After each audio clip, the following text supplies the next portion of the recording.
and in the Constitution to vet or conduct confirmation hearings on all nominees for cabinet positions. The idea is to find your suitability or otherwise to hold office that His Excellency has nominated you to as a minister. We'll engage with you in a manner that is cordial but firm. Members will ask you questions. You are obliged to answer all of them. No direct communication or altercation with members, everything through the chair. Even members will ask you questions through the chair. And at the end of these preliminaries, the committee will give you 10 minutes to tell us the story of your life. Who is Ezekiel Machogu? Up to where you are sitting. And then we will ask you questions leading to the eventual conclusion on your suitability or otherwise. At the end of the proceedings, we'll give you 3 minutes to recap by telling us your wish. This committee is chaired by the Speaker of the National Assembly. You are truly here, Senator Moses Wetangula.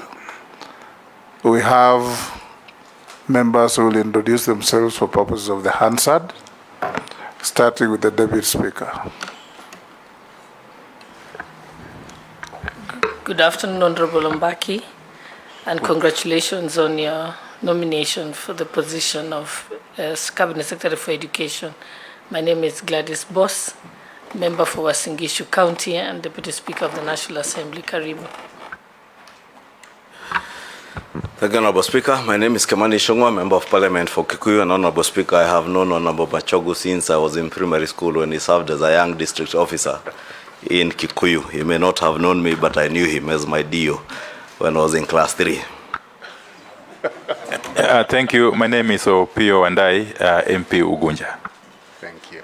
My name is Owen Bai, MP Kilifi North. Yeah, my name is Robert Mbuye, MP Kadhiani. My name is Rehab Mukami, County MP, Nyeri, and I hear you served in Nyeri. Thank you. Thank you, Chair. My name is George Gitonga Murugara, MP Tharaka Nithi County. No idea whether you actually went there. Thank you. Honorable Machogu, you know me. Honorable Kosi, MP Poko South. Abdul Rahim Daud, MP for Northern Menti, and I don't have a recollection of seeing you in Meru. Honorable Mishimboko, MP Likoni. Good afternoon. Caleb Amisi, MP Sabot. Thank you. Dido Raso, MP Saku. Abdi Shurie, MP Balambala. Mmase Mary, MP Teso South. No interest to declare. Naisula Lesuda, MP Samburu West. Thank you. Thank you. We have also the clerk of the National Assembly, represented by Madam Florence. You'll introduce your team.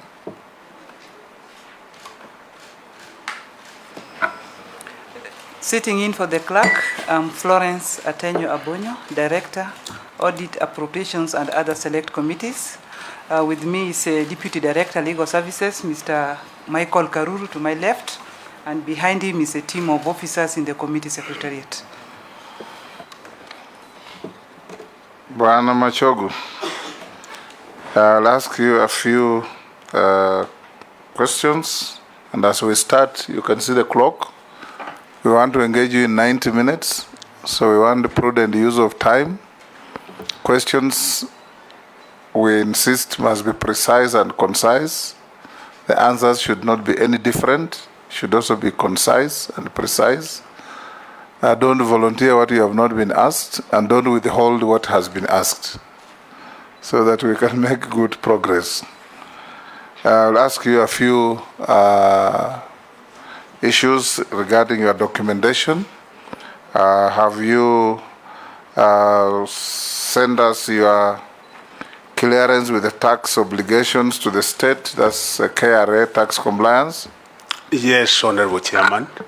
And when we finish the tabulation, if you have sent us copies, the clerks will look at the originals in your possession. Clearance with the Higher Education Loans Board. Yes, Honorable Chairman. Clearance with the Ethics and Anti-Corruption Commission. Yes, Honorable Chairman. Certificate of Good Conduct from the DCI. Yes, Honorable Chairman. Have you ever been charged in a court of law and convicted of any offense? No, Honorable Chairman. Have you ever been adversely mentioned in any investigatory report of a parliamentary committee? No, Honorable Chairman. Or commission? Are you a dual citizen of any sovereign apart from being a citizen of Kenya? No, I'm under Kenyan.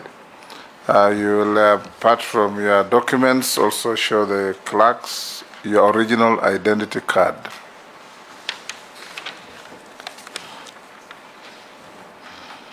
At a personal level, what is your financial net worth? 590 million, Honorable Chairman. How is it made up? I have buildings in Nairobi, 3 buildings in Eastlands, specifically Chogo Road. I have another building in the Pangan area. I have a building, an apartment in Mirimani. I have an apartment at Kirereswa and another one at near Yaya Center. Chairman, I also have an apartment in Mombasa, Sansu area. I also have apartments at Ngong. I also have a piece of land which is rightly over quarter acre, where there's a car passer along Ngong Road. I also own a plot, is not built yet in Kisii town. I also have 30 acres of land in Kisii.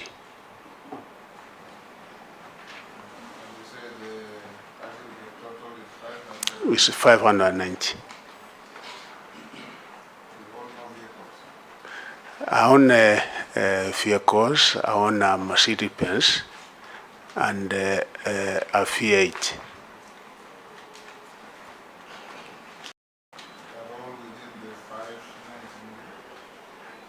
Yes. They're all within the 590 million? Yes, Honorable Chairman. Okay. Now we'll open the conversation with you by starting with yourself. 10 minutes or less. Tell us your story. Thank you very much, Honorable Chairman, plus the honorable members, for this wonderful opportunity. I'm Ezekiel Machogu.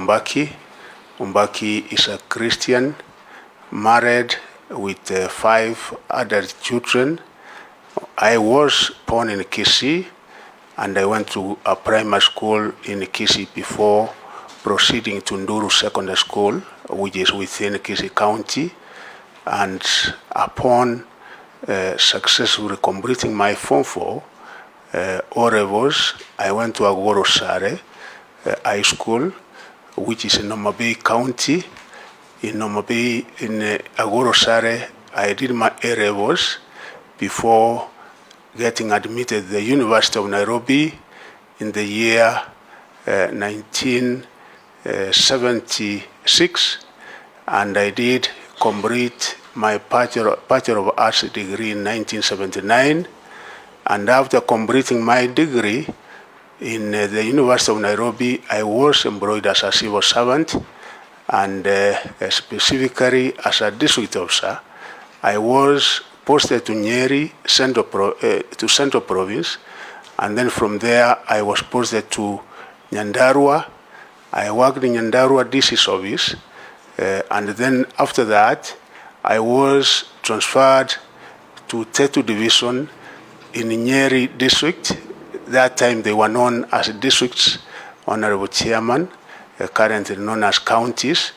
After that again I was transferred back to Nyandarua, Northern Division, where again I worked until the time when I was transferred to Kiambu, Kikuyu Division.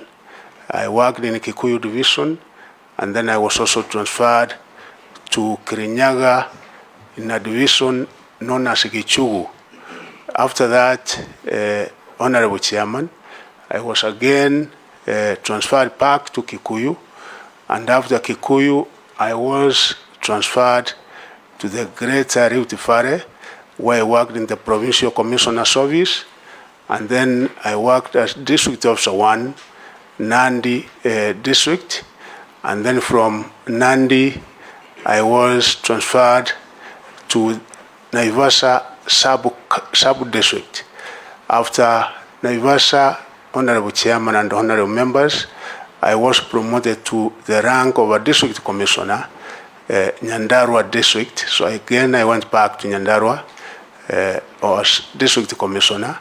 I served in Nyandarua as District Commissioner for 7 years before again I was transferred in the same capacity as District Commissioner Busia. After Busia, I was transferred to Deputy Provincial Commissioner Coast Province. After Coast Province, again, I was transferred to Wajir District, and after which I was also transferred to central government.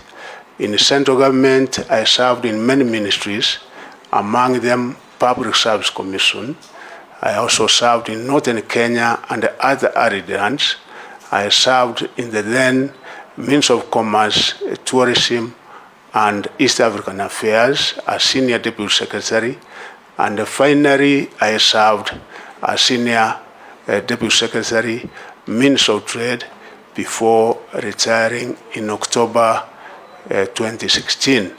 After that, Honorable Chairman and Honorable Members, the good people of Nyaribari Masaba gave me an opportunity to serve them as their member of Parliament, which I served from 2017 up to 2022.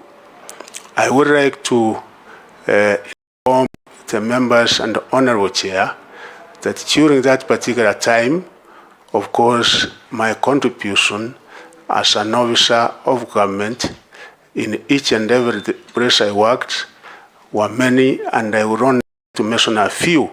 But before I so do, Chair, I would also like to state here that I attended many courses during my career, which lasted for 38 years. I did attend many courses locally.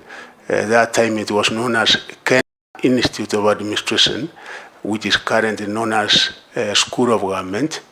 I also attended paramilitary course at Embakasi.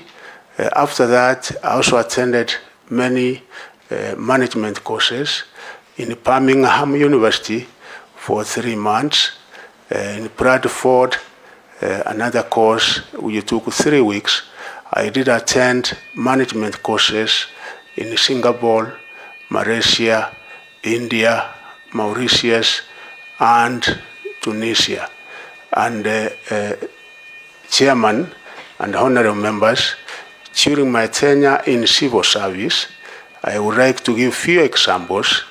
I cannot be able to mention each and everything that I was able to do directly as an officer. When I was District Officer Kikuyu, during that time, the then President was putting up a school known as Moi Girls Kamangu, and actually I supervised the construction of that school. I remember the then Provincial Commissioner Nairobi, who was known as Fred Waigancho, used to get money. It was like the crack of works, getting materials and ensuring that the work was done, and also expediting payment. When I worked in Nyandarua as District Officer, Northern Division, which was covering Orichoro Rock and Ndarawa, Nyandarua then was actually entirely a settlement area, and it was during that particular time, Chairman, that we were settling people from all parts of the country, and mainly from central Kenya. There were no schools, So I acted as a catalyst together with other stakeholders, the local leaders. We were able to put up the necessary infrastructural facilities, and particularly schools when I served as district officer in Orichoro Rock. And also when I served as district commissioner Nyandarua, honorable chairman and the members, you will remember that during the 7-year period that I served, Nyandarua was #1 nationally for those 7 years, because I was able to work very, very closely with the other stakeholders, which made it possible for us to have #1 countrywide for the 7 years. Actually, in 1993, I was given a trophy by the then president as being the best overall district commissioner in the country in mothers' education and also spearheading development. When I went to Busia, the educational standards were not that impressive. Again, with other government officers in the Department of Education, we worked and Busia, which was being ranked 37 that time, was able to improve to position 16. I served as chairman of Board of Governors, what we now call Board of Management in many schools. Among them was Nyandarua. The other one was when I served in Wajir. I was also the chairman of Board of Governors in Wajir. I also served as a Board of Governor chair in a school known as Mesavisavi, chair which I think out of my personal initiative and efforts, we were able to improve the mini score from around 2 to almost 6. I've also served as the chairman of District Education Board when I served as District Commissioner, because during that particular time, the Education Act empowered and made it possible for District Commissioners to chair all matters in the district, and one of them was mothers' education. Honorable Chair, in the Ministry of Northern Kenya and other arid lands, because I was deputizing the permanent secretary, because during that time they were known as permanent secretary, not principal secretaries.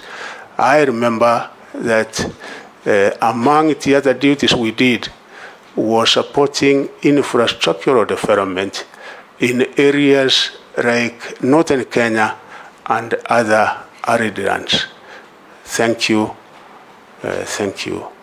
Thank you, Ezekiel. That is a very rich history. You were rotated around the country quite a bit, so you know Kenya very well. Thank you. And I believe you know and understand the salient issues in each and every region. Yes. We'll now open up to members to field questions. Please, like I said, answer questions clearly, precisely, without meandering around and skirting around the issues. I'll start with the Honorable Deputy Speaker. I'd like to ask you, Mr. Honorable Mbaki, about CBC. There's been complaints across the country that it's very expensive for parents and children also in rural schools and marginalized areas, and that the teachers, there's also been complaints that teachers were ill-prepared to roll out and implement the CBC program. And appreciating that we already have a task force to review and map out a way forward, as a Cabinet Secretary nominee for education, what are your thoughts about it? What strategies are you going to put in place to ensure that at the end of the day we'll have high quality education for our children? Thank you. Ezekiel will take batches of 4 questions in a row. Then you can be able to respond. So you just note the questions. Kimani Chungwa. Thank you, Honorable Speaker. Ask it, your DO. Question. Yes, as I indicated, he was a very diligent DO. I was very young, only in class 3 when he served as DO in Kikuyu, but he was also a good friend to my father. And it's indeed true. He was instrumental in the construction of Moi House Kamango, and we appreciate. But CS nominee Honorable Machogu, I don't repeat what the Honorable Sholai has asked about the working party for review of the many things in the education sector, including the CBC to university education. But I really want to dwell on university education because, Honorable Machogu, you are aware that government is paying for government-sponsored students in private universities. But there exists a cartel in the Ministry of Education and private university players that influences how COOPS, the Kenya Colleges and Universities Placement Services, places students in either public or private universities. I'm sure by now you're aware that a number of our public universities, including premier institutions like the University of Nairobi, are financially they're on their deathbed. Moi University is almost collapsing. Egerton University is in ICU. If you go to Murang'a University, it has no students. Karatina University is on the verge of collapsing. Anywhere, Bondo University, even Kisii University in your own county, and these are public institutions. But they're collapsing at a time when government is spending billions of shillings sponsoring students in private universities. I would want to hear what you plan to do to dismantle the cartels that influence the placement of students in a very lopsided way.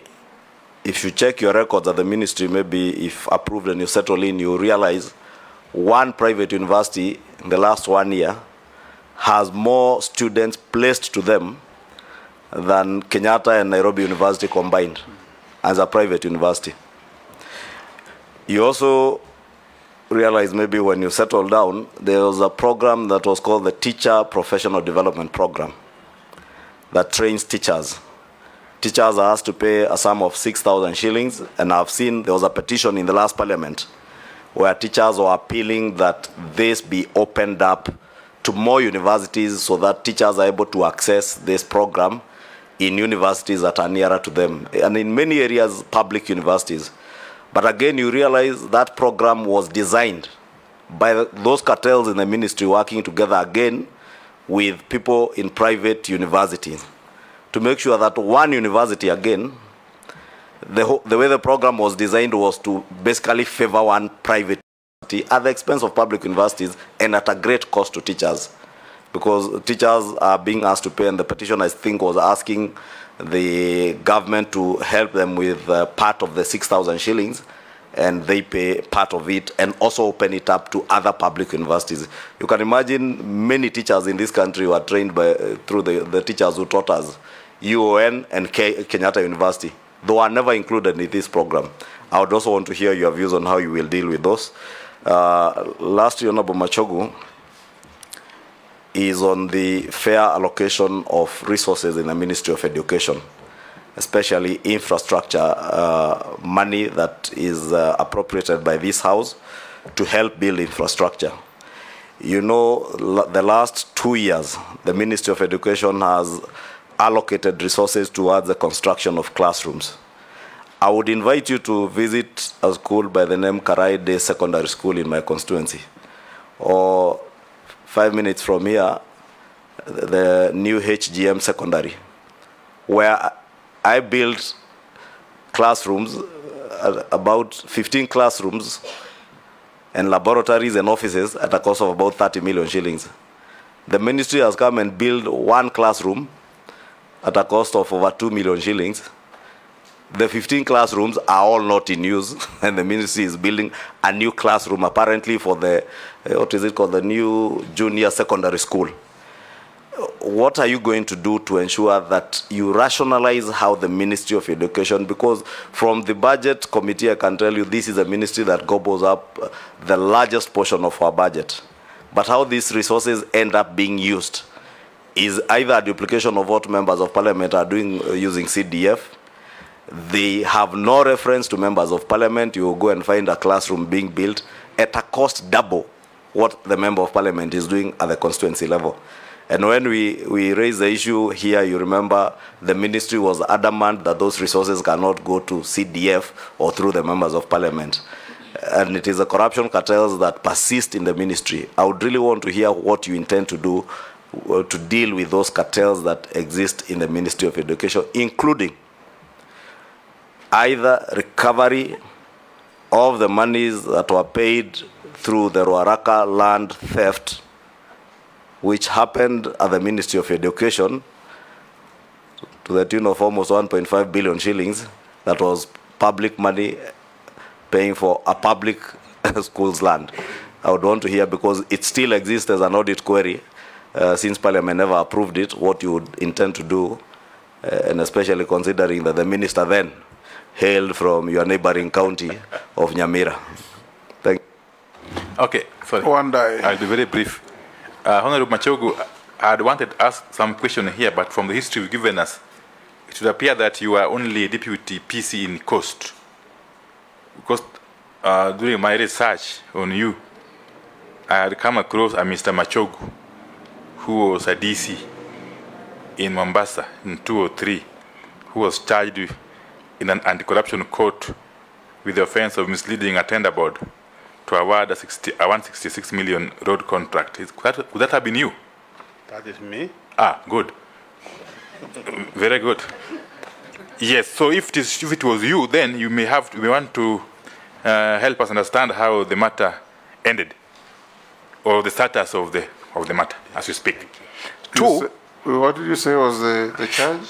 The charge was misleading a tender board to award a shillings 166 million road contract in 2003.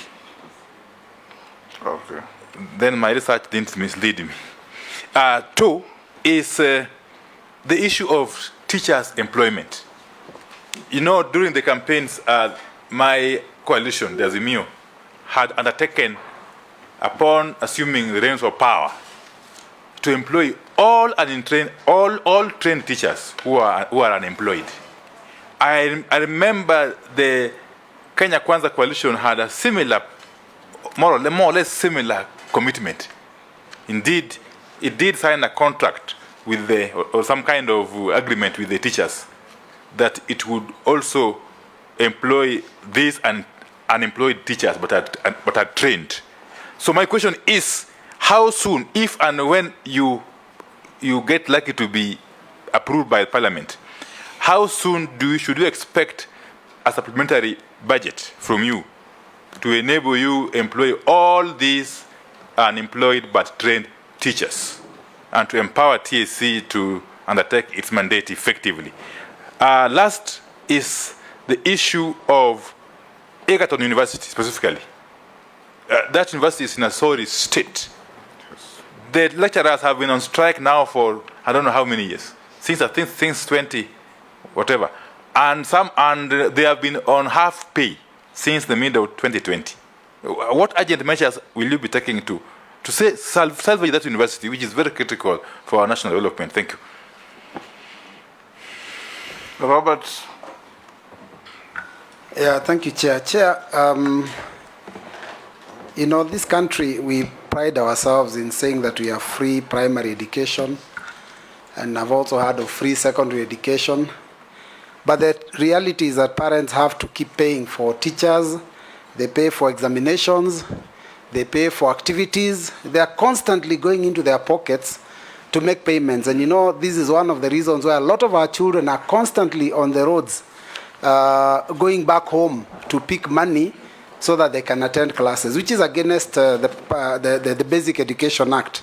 Now, in the 11th Parliament, when C.S. Matiang'i was the Minister for Education, I had asked a question concerning that, and the Minister indicated that no one is supposed to be, no principal, no head teacher is supposed to charge any levies without approval from the office of the minister.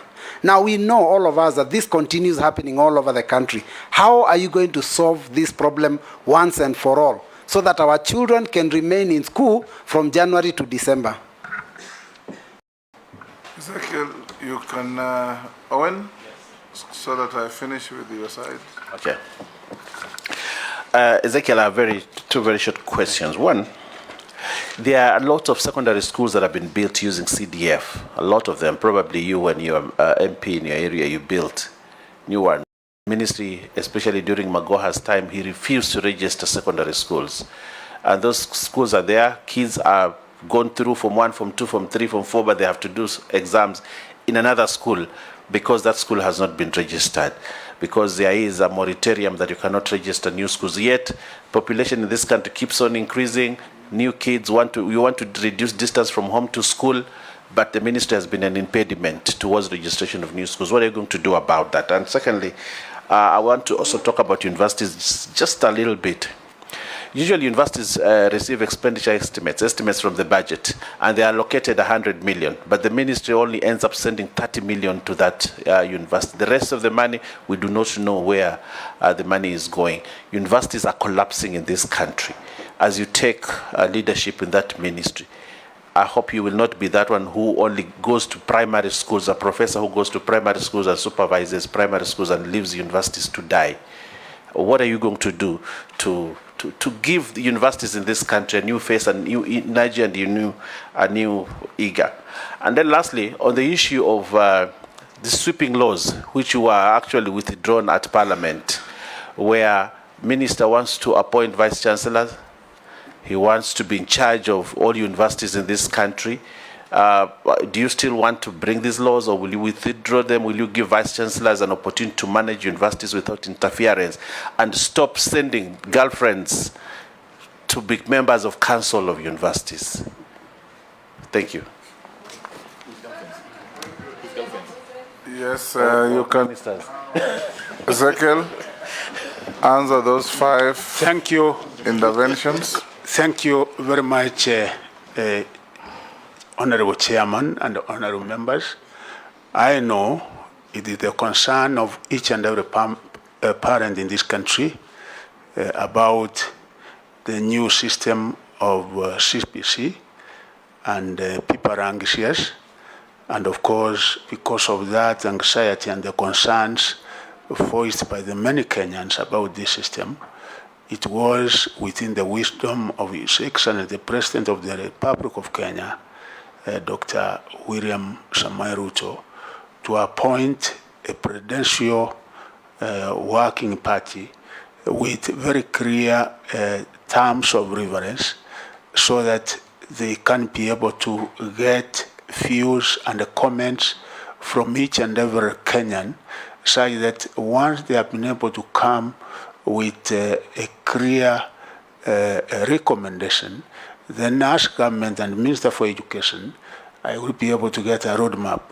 Of course, the way Madam has said, Honorable Madam, it is clear that parents sometimes are complaining of the expense, that it is a system which is capital intensive, such that they are required to buy so many things. And you know, our system and this administration in particular, I want to assure members, would not like anything that is going to be so costly to their parents, because education, according to Article 53(1)(b), is supposed to be free and compulsory, basic, that is primary and secondary.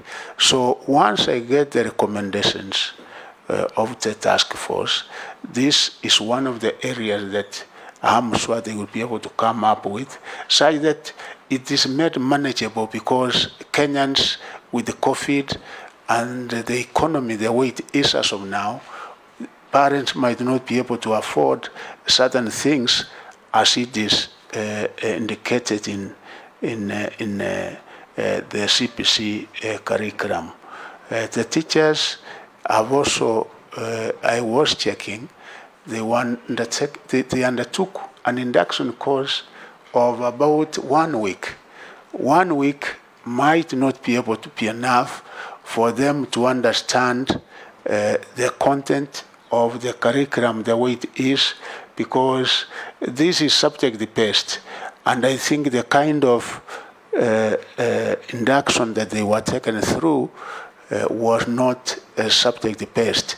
So another opportunity, probably once the task force also goes around, has to be given the teachers, and I'm sure among the people will be able to give their views on this particular area will be teachers, so that teachers can be able to give their comments, and the task force will be able to consider which time and which time frame will be enough for teachers to be able to understand and comprehend this curriculum.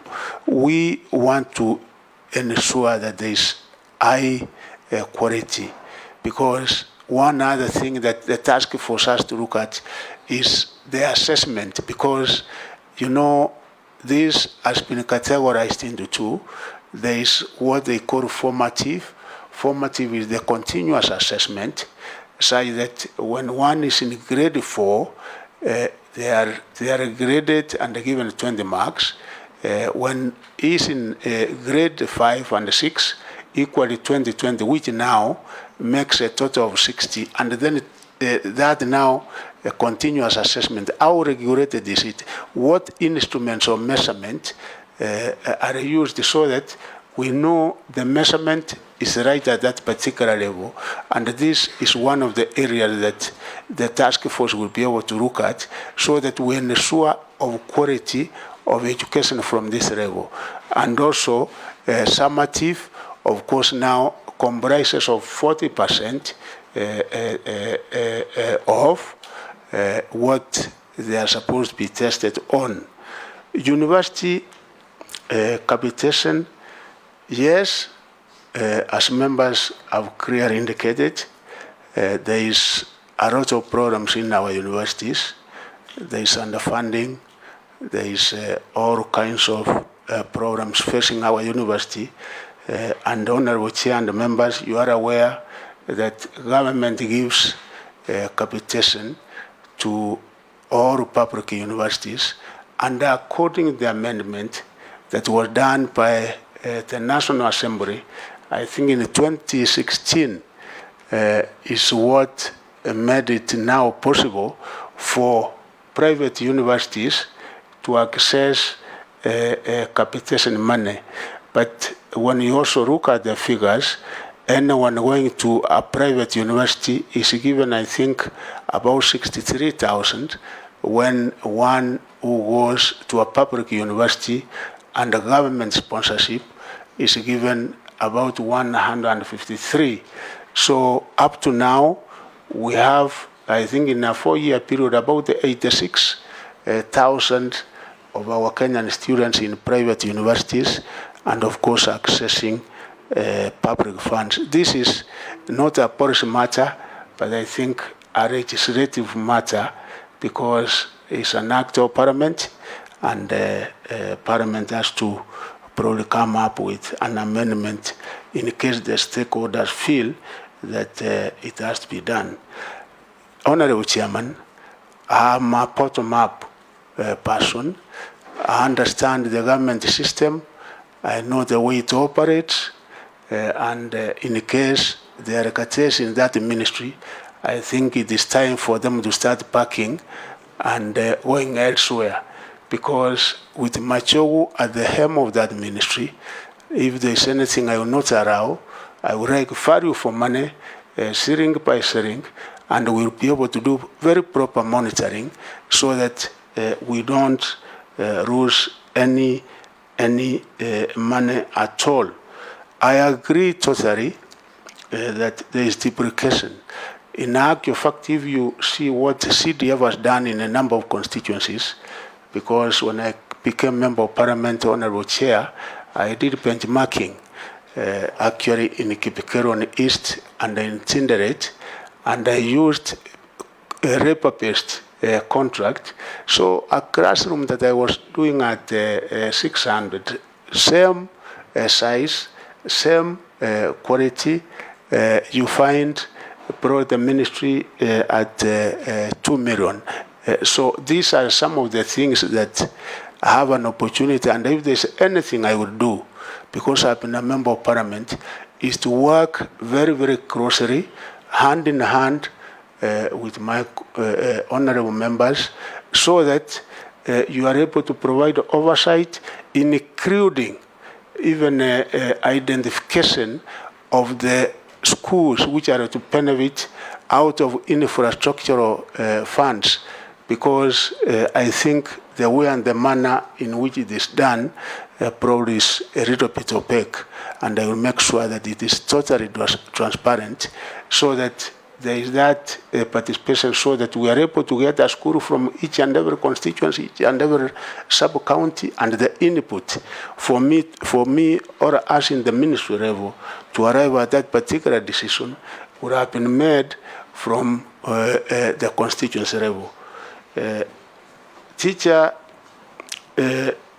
shortage is real in this country, Honorable Chairman, because I think as of now, almost each and every part of the country, both primary and secondary, there is a serious shortage, and that's why this administration in the Education Charter has made it very clear that in a 2-year period, we will be able to employ at least 116 teachers. Honorable members, you are aware of the very tight fiscal space that we are operating in, but progressively we will be able to employ these teachers, and I'm aware that with effect from January, we will be employing not less than 30,000 teachers to be spread all over the country, and more so areas that are having an acute shortage of teachers. And apart from employing teachers so that we are able to improve on the quality of education, it will also afford an opportunity to those who have not had employment for some time. And we also have internship program. We intend, once I get in the ministry, to institutionalize this system of interns, because it is a little bit cheaper, affordable, such that once one serves as an intern for some time, from there we can also be able to give him or her an opportunity of getting permanent employment. Honorable Chair, I'm aware about what is happening in Egerton University and many other universities, and once you give me that permission to get into office, because it's you, Honorable Chair, and the honorable members here, I will be able to look at this particular issue because I know there are CPS which were made, and there are 2 categories of CPS that universities make. One, that all the universities make, dealing with the salaries and dealing with a few other things. Others are made by individual universities. The last one was made, I think, 2017 to 2021. It's supposed to be 4-year period. So there are areas that I think a lot of negotiation, a lot of mediation has to be done, so that we are able to get a way forward, so that we don't allow that Egerton University, which one time had a niche of being the best agricultural and livestock university, to collapse. So once we get to office, we will be able to discuss with the National Treasury and with this Parliament, so that we are able to get a solution for Egerton University. Chairman, I also would like to say that once I get into office, the University Funding Board will be operationalized, so that whatever capitation money which comes is not some officers in the ministry will be doing it, but the way it has been legislated by Parliament, that is the body which is supposed to disperse capitation money, I will make sure that in my first month in office, that is actually operationalized. Honorable Chair, finally, the appointment of Vice Chancellors, I personally, that is my personal opinion, that the amendment done, that Public Service Commission is the one which is to invite applications and to interview Vice Chancellors, and then when they are now sent the university councils, in case of disciplinary matters, in case of firing, it is now the councils which are supposed to do that. I think there's a disconnect because a body that is hiring should be the same body that is actually firing. And it's one of the areas that Parliament might like to look into, even appointment of chancellors. When I graduated from the University of Nairobi, the president was the chancellor and was the one awarding us the degrees. Now, if you invite applications, because these are supposed to be eminent Kenyans, people who have served the country with distinction, and we have many probably who are supposed to be appointed by the president of the country so that they act on his behalf. But if you invite applications, I'm sure that you are not going to get men applying. And I think out of our public universities, that tells us why we have only 9 chancellors out of the 44 public universities that we have. Next round.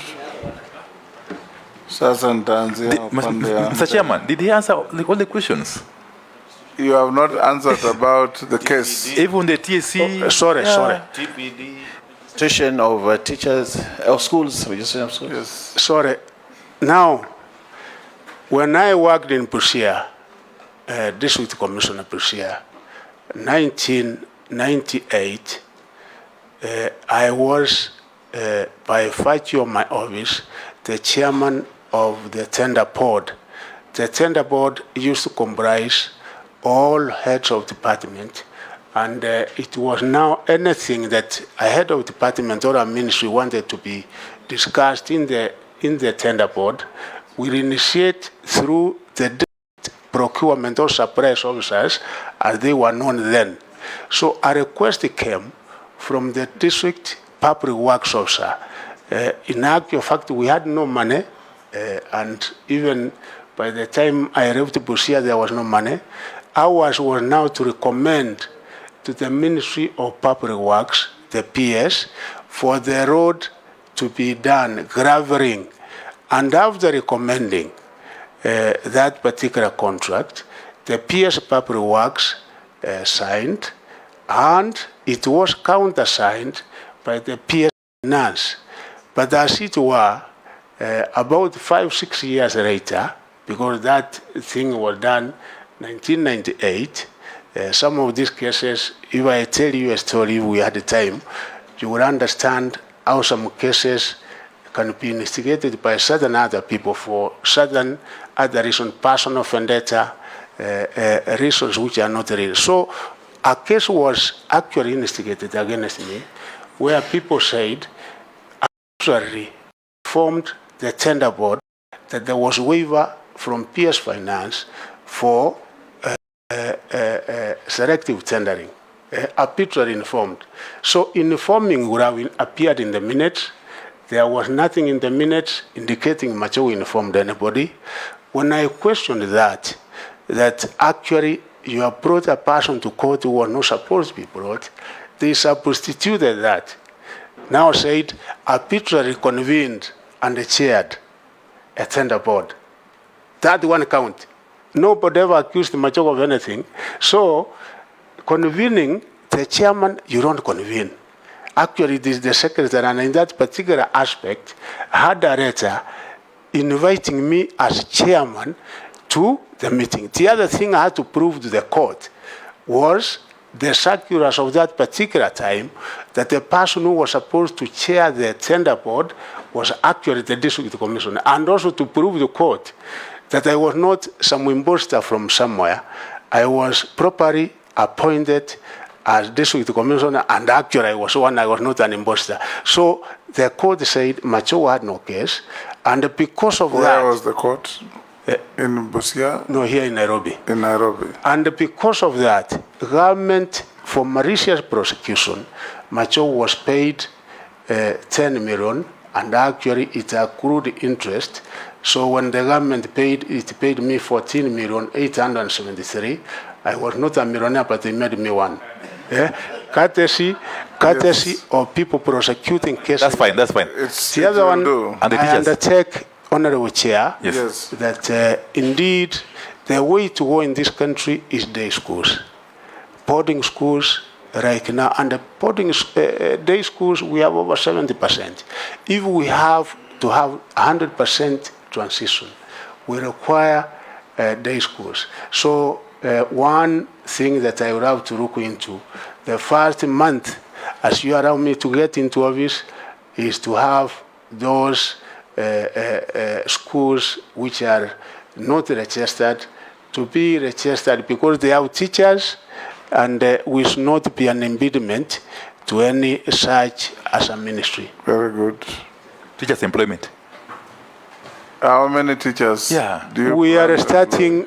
You said 116. We are starting with the 30, and as the economy becomes vibrant, I'm sure I will be working very closely with the Parliament, because it is this 13th Parliament that will be able to give me funds in order to employ more teachers. But we are starting with about 30 in January, and I'm sure that the figure will be able to improve.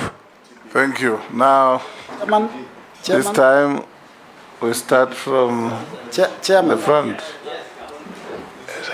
No soliciting Sharia. Chairman. Yes, please. Yeah, Chairman, the question of the Mamamboga and the Boda Boda parents hasn't been answered by the Kenya Kwanza nominee. Can you repeat the question? The question was about the illegal levies, Chair, that have been levied to parents out all over the country. Chairman, yes, Chair also didn't hear the answer to the cartels on TPD, university placement, Ruaraka land. I've not had the answers the Honorable Machogu answering. And I believe he's the nominee for Cabinet Secretary in the Republic of Kenya. Thank you. Thank you. Not Kenya Kwanza. Thank you. Once I get into office, there's 6,000, because our teachers are doing very good work for our children, and actually they should be commended for what they do. One area that I will look into, Honorable Chair and Honorable Members, is this, and the 6,000, and review me that I will be able to take the necessary remedial action. The necessary unnecessary levies, Chair, I will create the systems, and those structures are already there. And out of those systems and the structures, monitoring, I will make sure that indeed parents are not subjected to unnecessary harassment, unnecessary levies, and because I'm one of you honorable members, anything that it will be, anywhere that it will be happening, because I will be accessible, I will be able to get that information, if not officially from my officers on the ground, then even from the people and the members of Parliament, and we will not allow anything like that, because if it is allowed, it will then affect even the Constitution, which says free and compulsory, because this is a constitutional matter. Point of order. Yes, maybe you could advise the nominee to just be direct to answering the questions, other than I was just the microphone to advise him. So, because they are straightforward questions. Do you have the temerity to deal with corruption in the Ministry of Education? Are you able, and do you have the capacity to re-engineer the placement of students, or do you even believe that the government-sponsored students, a majority of them should go to public universities or to private universities? It's a very straightforward question. Do you believe the teacher professional development program should be going to institutions that are private institutions or supporting our public universities? It's that simple. Thank you. Thank you. I believe that the placement, our teachers, their development should go to public universities. Again, I also believe when I look at the figures, Honorable Chairman, because the people we have qualifying for universities, 125 in a year, actually our public universities will accommodate all of them. So it's one of the areas that I think we will have to look into with members of parliament. Waziri Nominee, you help inspire and instill confidence. Yes. By not looking into it, by acting when you get there.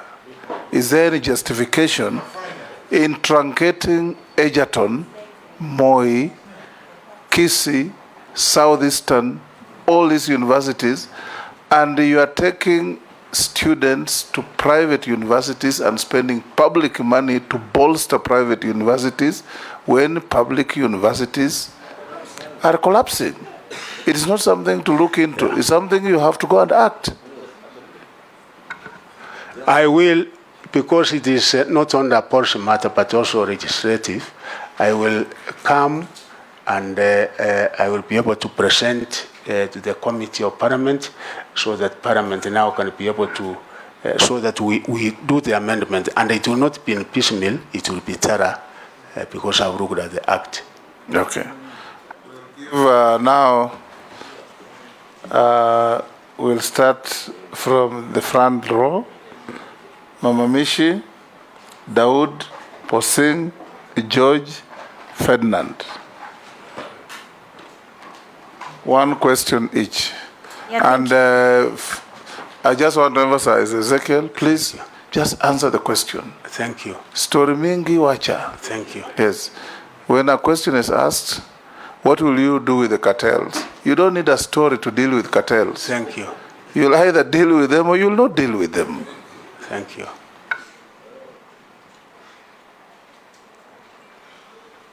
Thank you, Honorable Chair. Honorable Chair, I just want to reiterate what Honorable Ichung'wah has just said on the issue of skill distribution of resources. And I want to say it's not only on the infrastructural funding, but also in terms of recruitment to the universities, in terms of the scholarship we get, either the presidential scholarship we get from friendly countries. We also need to ensure that we employ the principle of equity to ensure that those areas where education level is still very low, we need to put some focus and emphasis on those areas. And my question, Honorable Chair, will be on the issue of Higher Education Loan Board. During the olden days, the university graduate used to be recruited by the government to different sectors in the country so that they can be able to repay back the loan. Nowadays, it is different, and this is because of the scarcity of employment opportunities, and that is why it has become very difficult to sustain this fund. So what plans do you have to ensure that this kind of fund will still be sustained to ensure that the poor children from especially rural area, marginalized areas like the Asal, Coast Region, and other areas in this country can still access this kind of loan? Thank you. Thank you. Daud. Thank you, Chair. Chair, I think Honorable Machogu has not answered Honorable Mbui's question very well, because it's not just illegal levies. They need to know when the government says free primary, free secondary education, it is not free because some of the levies are not on paper. They are just told students are sent home and told come with this or the other. The other thing, Chair, is exam certificates. I believe the government has time immemorial said exam certificates should be released to the students who have already done exams, even if they have not paid for the fees. How do they look for a job when the exam certificates are being held by schools? Is there a way the Ministry of Education will give those students their certificates so they can go and look for a job instead of marking time, seeing how they are going to pay those fees? And placements in Form 1. The other day, you get a boy being placed in a girl's school, a girl being placed in a boys' school. Can we streamline that as well? Thank you. Very good. Posing. Thank you, if Chair. you follow that trend, we'll do very well. Thank you, Chair. I will exactly follow. Honorable Machogu, Kenyans are looking at you, including myself. And there is a question which has been going on around in terms of building confidence. And people expected that the Minister for Education should have been either a professor or a doctor, a doctorate in terms of PhD, not medical, or a bare minimum of a master's degree. When I was perusing your CV, I only saw a bachelor's degree of 1979 when I was about 4 years. And nothing has changed. So what will you tell those Kenyans to build confidence? Because if this parliament approves you, you'll be actually the Minister for Education. So what will you tell Kenyans to build confidence, including myself? And finally, the issue of delocalization. That policy has really dismantled families. It has caused chaos. Even the teachers which were delocalized to some other places, they don't even teach, Honorable Machogu, they don't teach. They're in problems, psychological problems. And therefore we have affected education.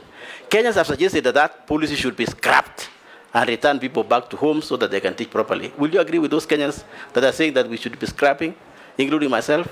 Thank you, Chair. George. Thank you. Thank you, Chair. Thank you, Chair. Mheshimiwa Machogu.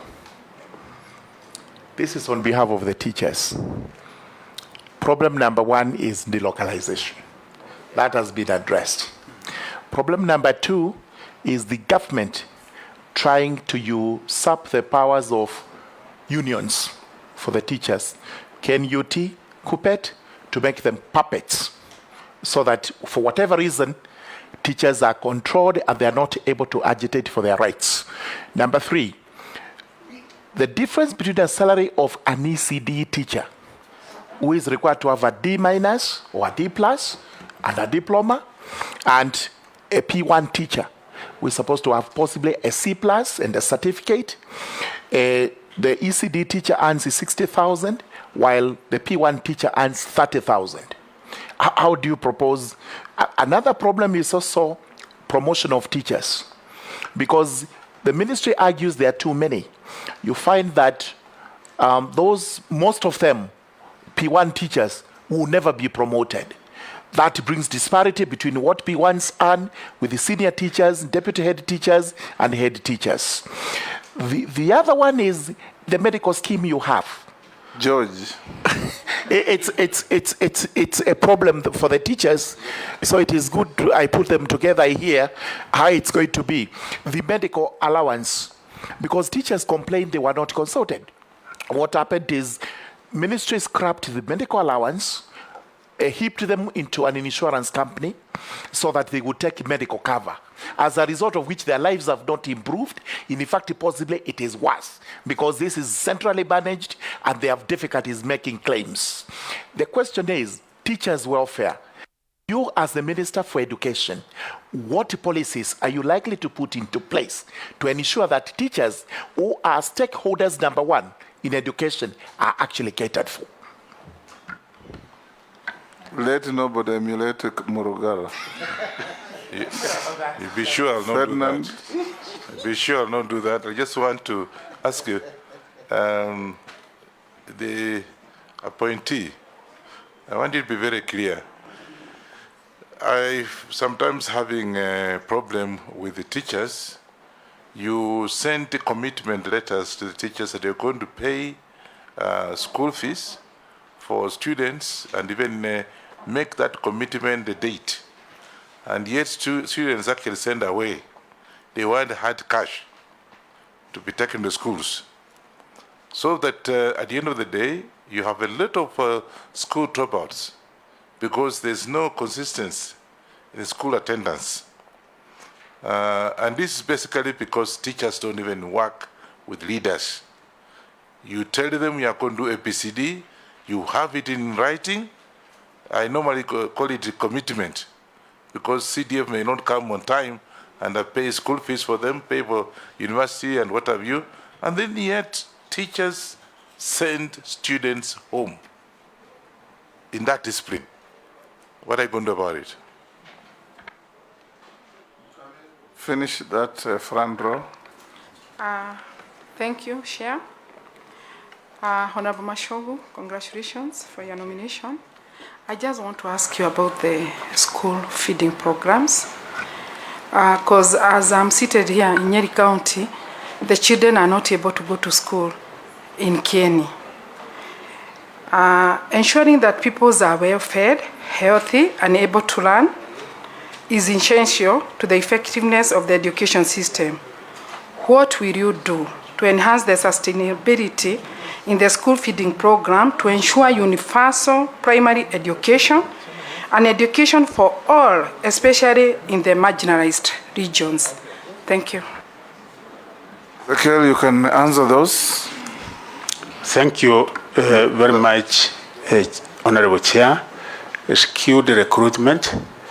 I will ensure that we do this on assessment of need basis.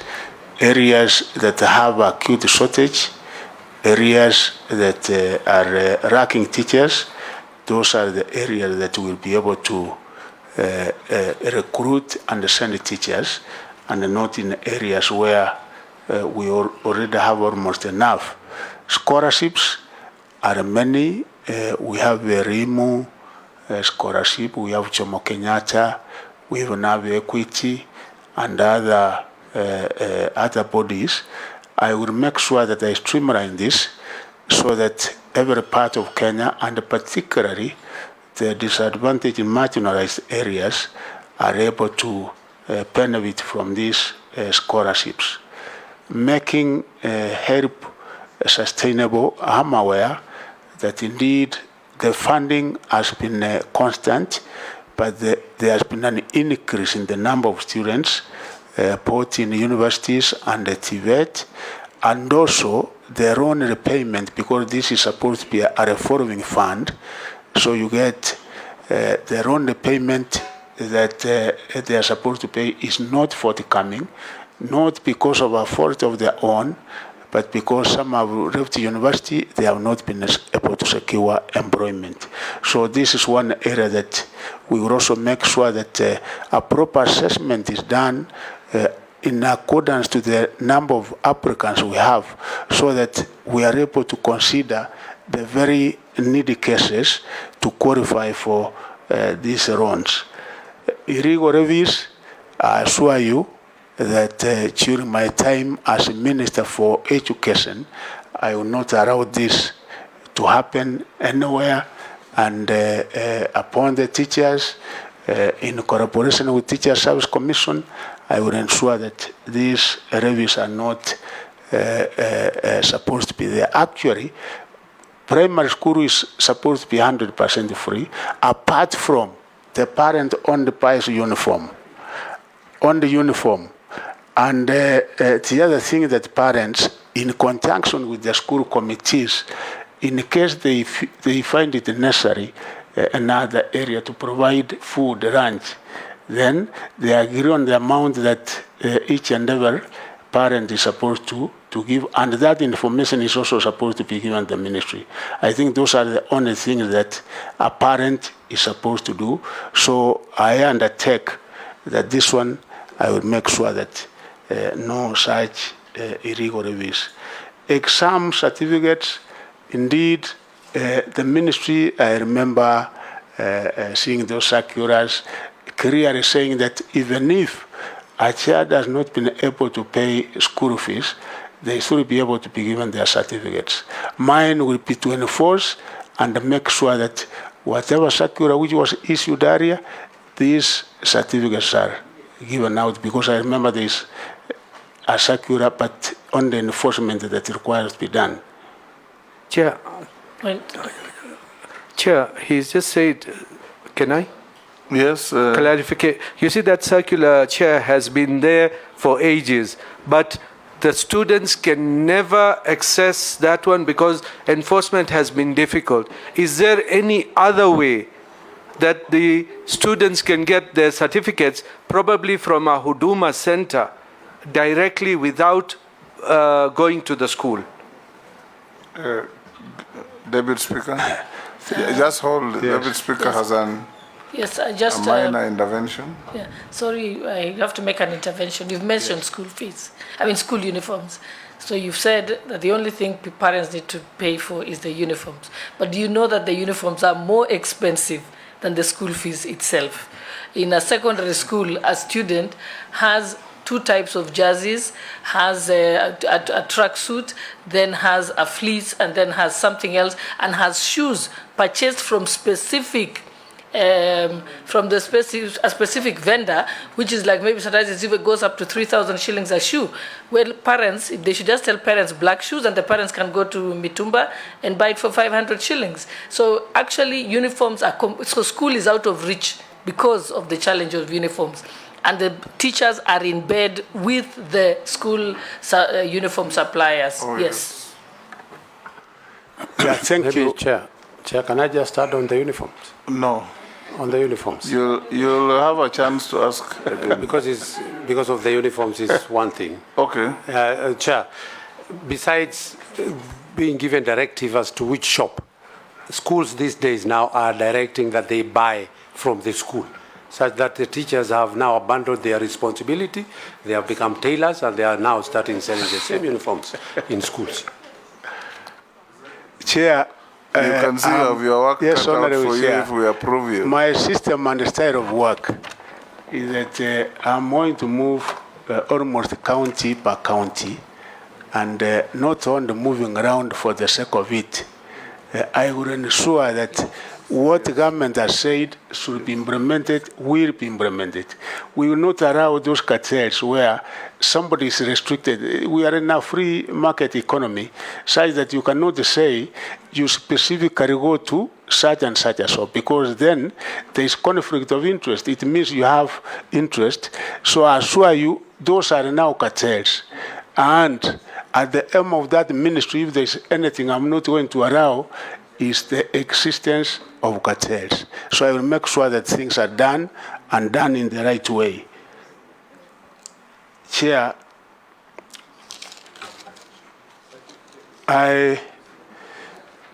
teachers' welfare, certificates, Chair, once I get into the office, and I would like to get specific cases, even the Member of Parliament, because it is all over Kenya. But apart from issuing that, I will try to use all machinery as available, including my officers in the field, to ensure that we implement and enforce the circular, as it were. You know, nominee, what you have to address, there are 2 competing interests. The school is owed fees, wants to hold on to the certificate to say, parent so and so, you pay fees before you get a certificate for your child. Right? The child has finished school, must get the certificate to go out there and struggle to look for something to do. Now, as minister, what are you going to put in place to mitigate this problem? Are you going to find some form of insurance undertaking that schools must release the certificates? Are you going to force schools to release certificates regardless? What are you going to do? And as a member of parliament of a constituency, until very recently, I'm sure you know, schools are holding thousands and thousands of certificates of children who have finished and cannot get them to go anywhere.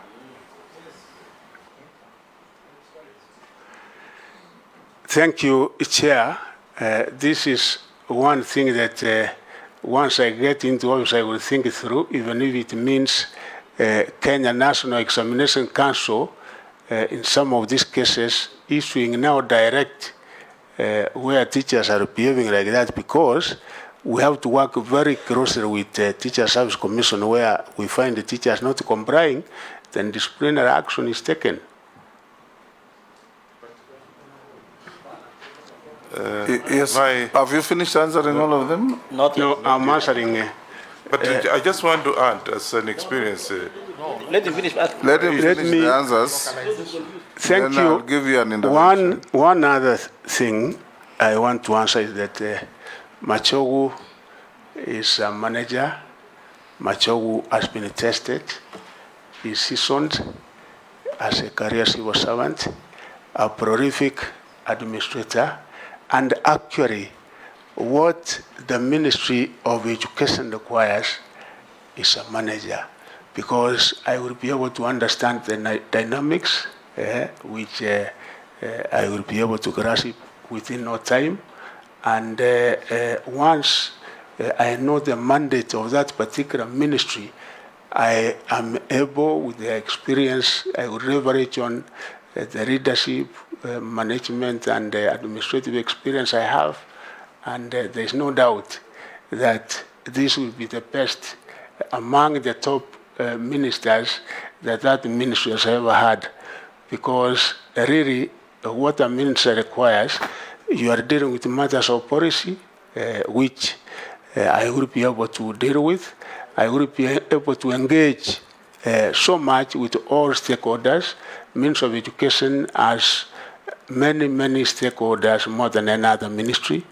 I will be able to coordinate, because you deal with the policy, you coordinate, and you get all these other people, because human beings, once you know how to build the teams and to manage, there is nothing that you cannot be able to do.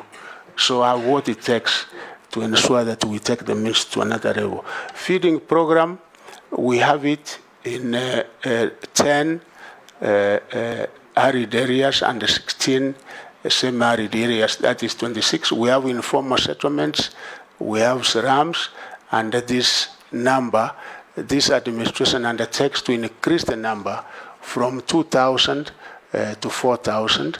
And I know we are working with the development partners.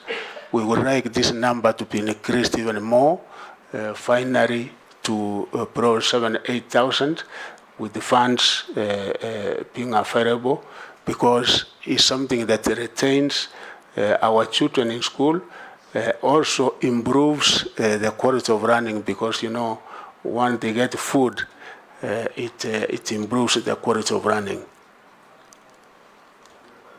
Yes. Very important, delocalization. Thank you. Delocalization, Honorable Chair. Emotive. I would like honorable members and honorable Chair to know that this administration has totally changed that policy, and once I get into office, that is my first assignment. We are actually coming up with something we call nationalization, because what was happening there before, a teacher is transferred, not considering the circumstances. Even somebody has probably 1 year to retire, somebody is sickly, and then some of it was being used for punitive purposes. That one, this administration has done away with it. And where we find a teacher wanting to remain, like, for example, in West Pokot, this administration is going to provide certain other incentives for that particular teacher to remain within that particular area. Otherwise, we are not going to do what was being done in the other administration. Mr. Machogu, there is Honorable Machogu, somebody, Dr. Hassan, he says he's from northern Kenya, and he doesn't see anybody here from northern Kenya. He either doesn't know Sharia and Russell, or doesn't recognize them. He says schools in northern Kenya have no teachers. He knows of a school in Wajir with the standard 1 to 7, but with only 2 teachers. What are you going to do about it? Thank you, Honorable Chair and members. We have a program in northern Kenya. Actually, I worked in that particular area.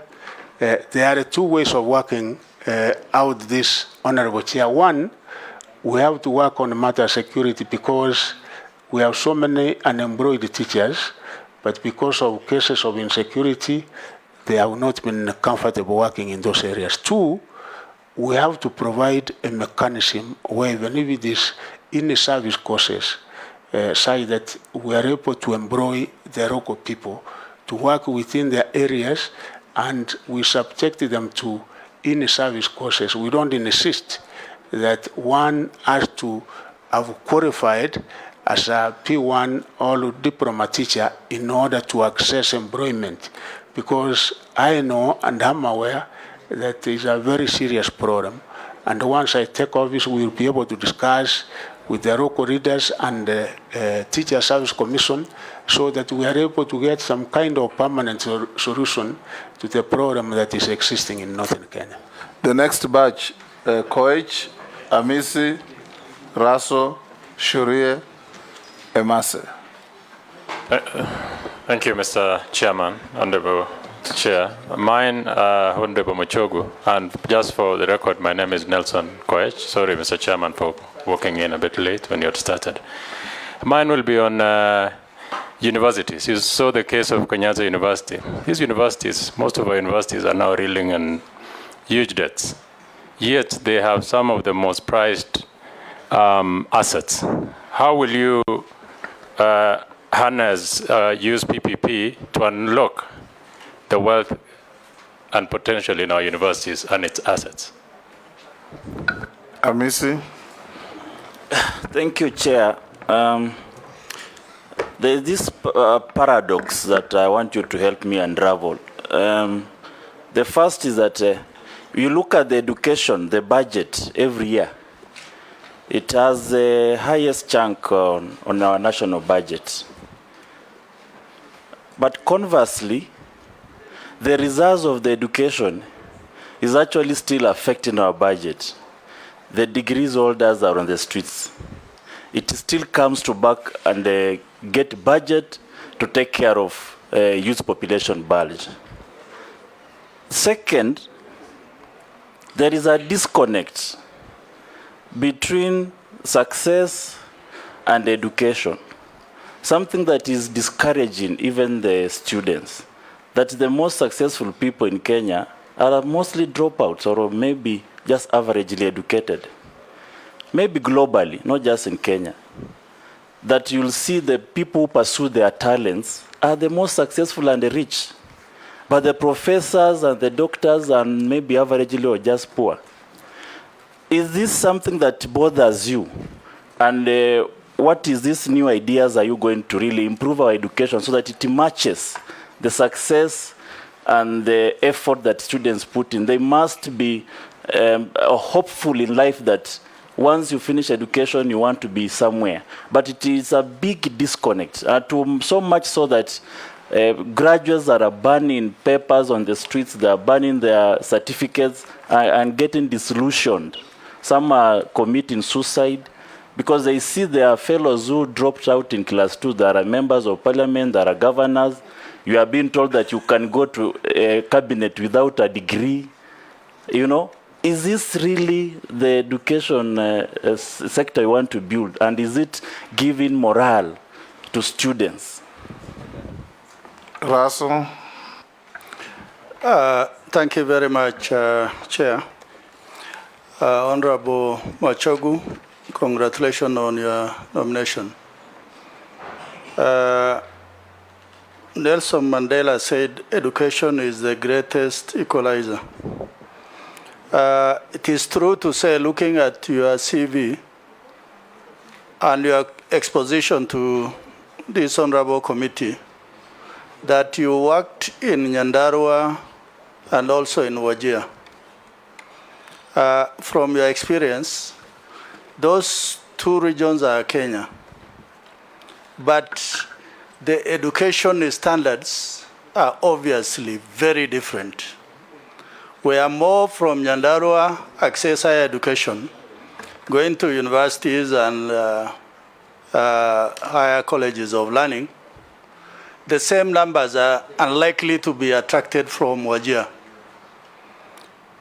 If the House is going to give you this job, what are some of the measures you are likely to do so that those who live in outlying districts in this country also, by virtue of getting almost equal education, that they consider themselves as Kenyans? Finally, during Amina Mohammed, after consultation, I'm just following up what Honorable Chair there was asked by Dr. Hassan. She said that those from Northern Kenya with the grade of D+ can access teacher training colleges, so that as many of them from the local environment will remain there and teach the local children. Because the experience we have, those from outside the ASAL areas, they get employed, they stay 1 year, and they buy themselves out of those areas. And that is why a school with 8 classes, that is from standard 1 to 8, actually likely to end up with 2 teachers. But also this is exacerbated by the issue of insecurity. Once there is a firefight, then the teachers from other parts of Kenya, actually, they run away from Northern Kenya. So what are some of the initiatives you are likely to undertake so that as many as you could get of the local cadre that is likely to join teaching? Thank you, Chair. Sure. Thank you, Honourable Chair, and I think the worry that Northern Kenya has is that's why they had to try and get to you, because they're not sure if maybe we'll ask the same question that you just asked. And Mheshimiwa Machogu, I'll just put more emphasis on what Dr. and Mheshimiwa Raso said. Dr. Amina, when she was at this education, she had a program which was just to at least cover Northern Kenya in the short term and help them get teachers. Because you can imagine, as Dr. Hassan said, that there are only 2 teachers in a whole school. Maybe you might have 300-400 students. You don't expect those kids to get the same education with maybe students here in Nairobi. Please, if you are approved, consider Dr. Amina's proposals. Thank you very much. Mary Amasi. Thank you, Speaker. My concern goes to primary and secondary education, because without those 2, which are the foundation, then we do not need the universities. To the nominee, these education circulars from the ministry, guidelines, directives, whatever, I put it to you that they have been completely ignored. The issue of illegal charges. And case in point, I want to put it to you as I speak to you, there is a primary school, a public primary school in Busia County that is charging a standard 8 pupil 32,350. This pupil has to pay for a prayers day, has to pay for sufuria. Each child is contributing money to buy sufurias, pay for the cook, you know, different types of welfare, different types of exams. So we are wondering, you've said you're going to enforce. How exactly are you going to enforce so that there is compliance? And as I conclude also, most of the ministry sends disbursement to schools in form of capitation that are supposed to take care of maintenance, continuous maintenance, and what have you. But I also put it to you, a number of schools are dilapidated. And that tells us 2 things. Either the money is being embezzled, or you need to relook at M&E, monitoring and evaluation effectiveness, because something is definitely wrong somewhere. And apart from the dilapidated schools, we also have very good schools that have been run down. We have giants that previously posted very impressive results, like a school in my constituency called St. Paul Samkura High School. It was a 6-streamed school. Very many dignitaries in this country have gone through that school. But today, the school has completely been run down. It has lost traction. It can hardly manage 2 streams.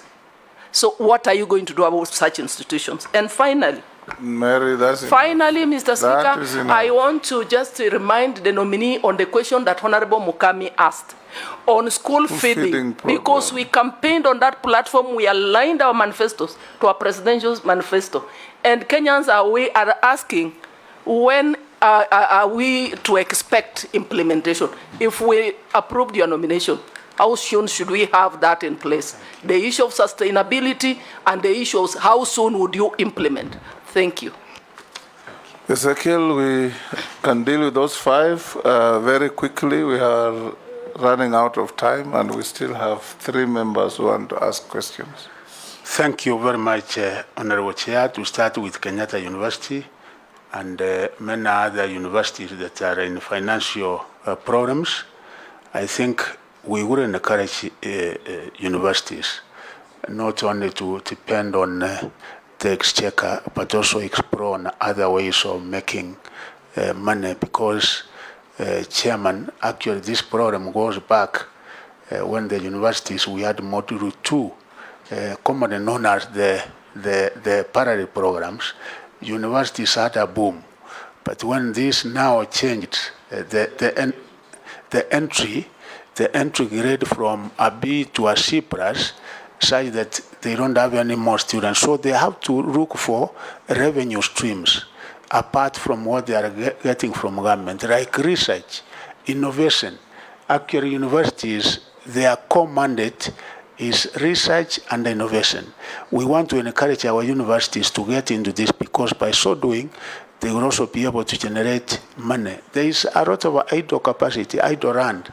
Others can be able to engage even in commercial agriculture, like the university that he has talked about. I'm aware it has about 700 acres. So we have to go into certain ventures, and also universities have to downsize to right the size, such that they look at the employees, such that they are able to rationalize in a way that with what they have, they don't exceed and go beyond their budgets.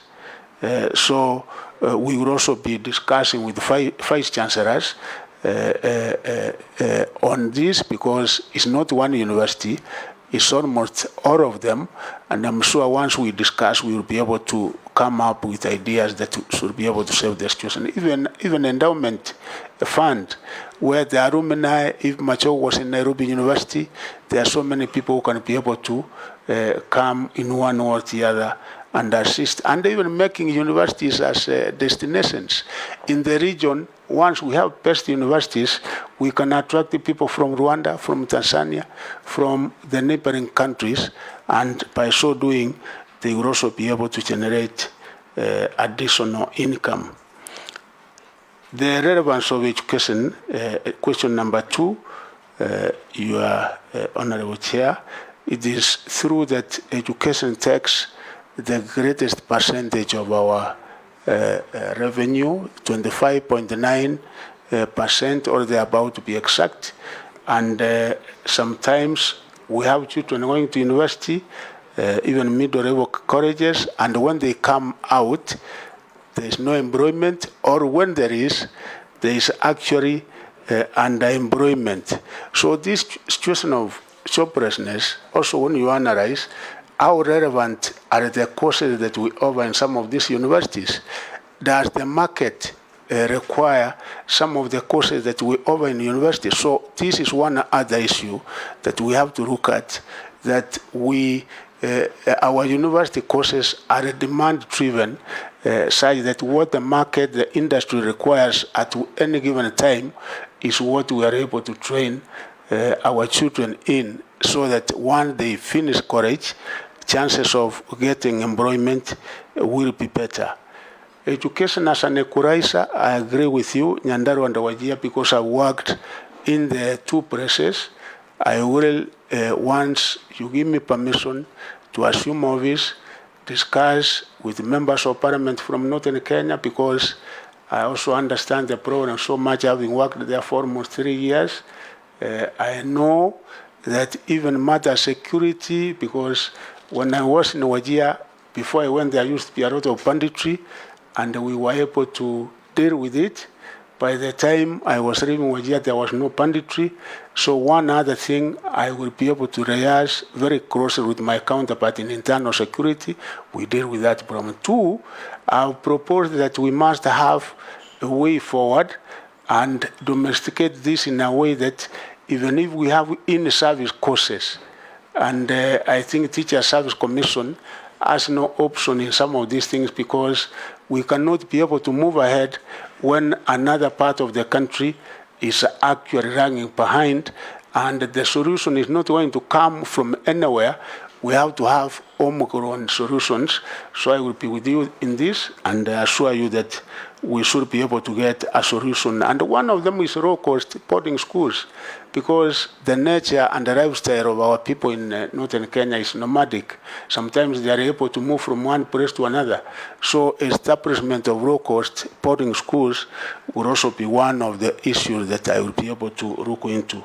Directive SIGNET, Machogu has been a career civil servant. When a directive is issued, and as it were, if it is from the president, that is an executive order. It has to be implemented come what may.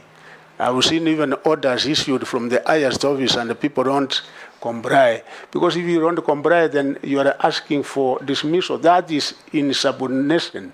It amounts into insubordination. So, with the career civil servant at the helm of that ministry, we are not going to have a situation, Honorable Chairman, where directives are issued and the people just ignore with impunity.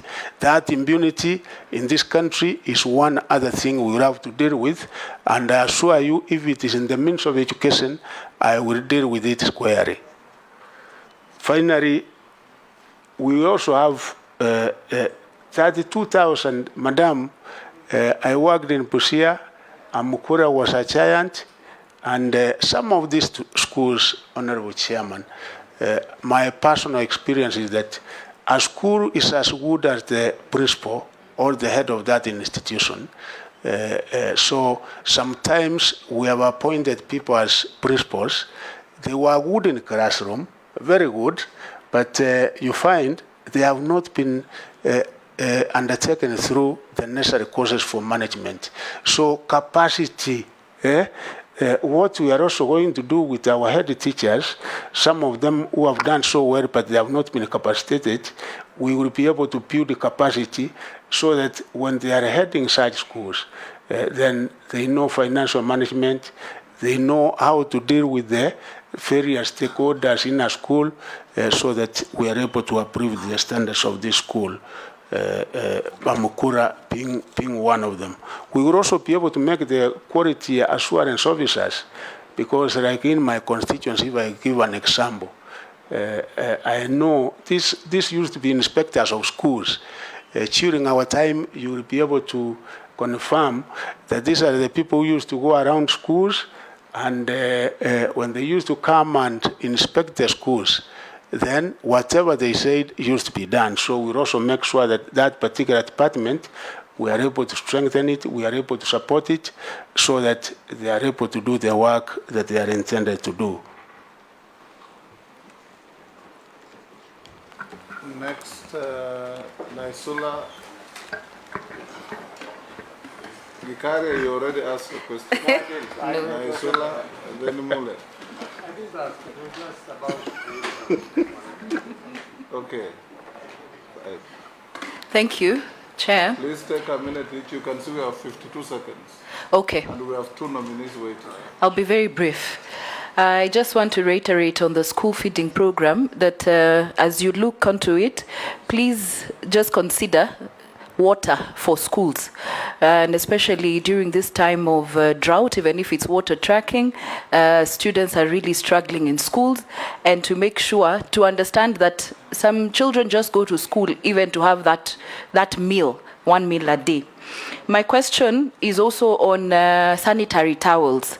I know that there was an amendment and we passed in Parliament that our school-going girls, both in primary schools and secondary schools, should all be entitled to sanitary towels, because there are some who miss the schooling and during their menstrual period. And I know that it was taken to the Ministry of Gender, but how will you liaise with the Ministry of Gender to ensure that our girls do not miss school because of their menses? Yes, Thank you, Chair. This is a case-by-case basis, depending on where. And this is about teachers and their house allowances and their hardship allowances. And misplacement. Others are placed as if they're in rural areas, yet they are in urban areas or cities. So that is, I don't know how you'll be dealing on a case-by-case basis, because when it comes, then you have to address as it comes, because, and I will say in my constituency, there is a lot of house allowance which was taken away from some teachers, which is supposed to be. Honorable Chair, the other bit is about the students and their discipline in school. Chair, especially in urban areas, and you need to look at and see how you can help on matters to do with discipline. Within some urban areas, the schools, particularly secondary schools, have become breeding ground for criminals, where people are, they are recruited into criminal gangs, and to a point where sometimes when the banning of schools, for example, that the banning of boarding schools, which have been a big problem in the country. So again, how are you going to address on matters to do with discipline for the children within our schools, especially secondary and boarding schools? Thank you. Honorable Mule. Thank you very much, Speaker. I just need to introduce myself. I found you had introduced Honorable Stephen Mule, MP Matungulu. Mine to the nominee.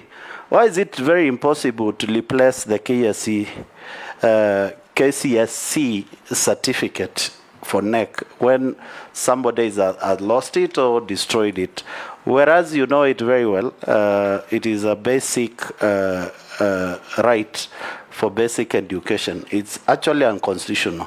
What will you do to make sure that those who lose their certificates at one way or another, they are able to get a replacement at NEC or within the circles of education, so that they will be able to continue their lives? Some, especially when you find some fires gutter the slums.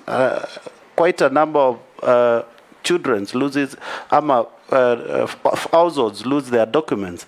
But to replace just the NEC certificate for KCSC is a very tall order in this country, whereas education is a basic right.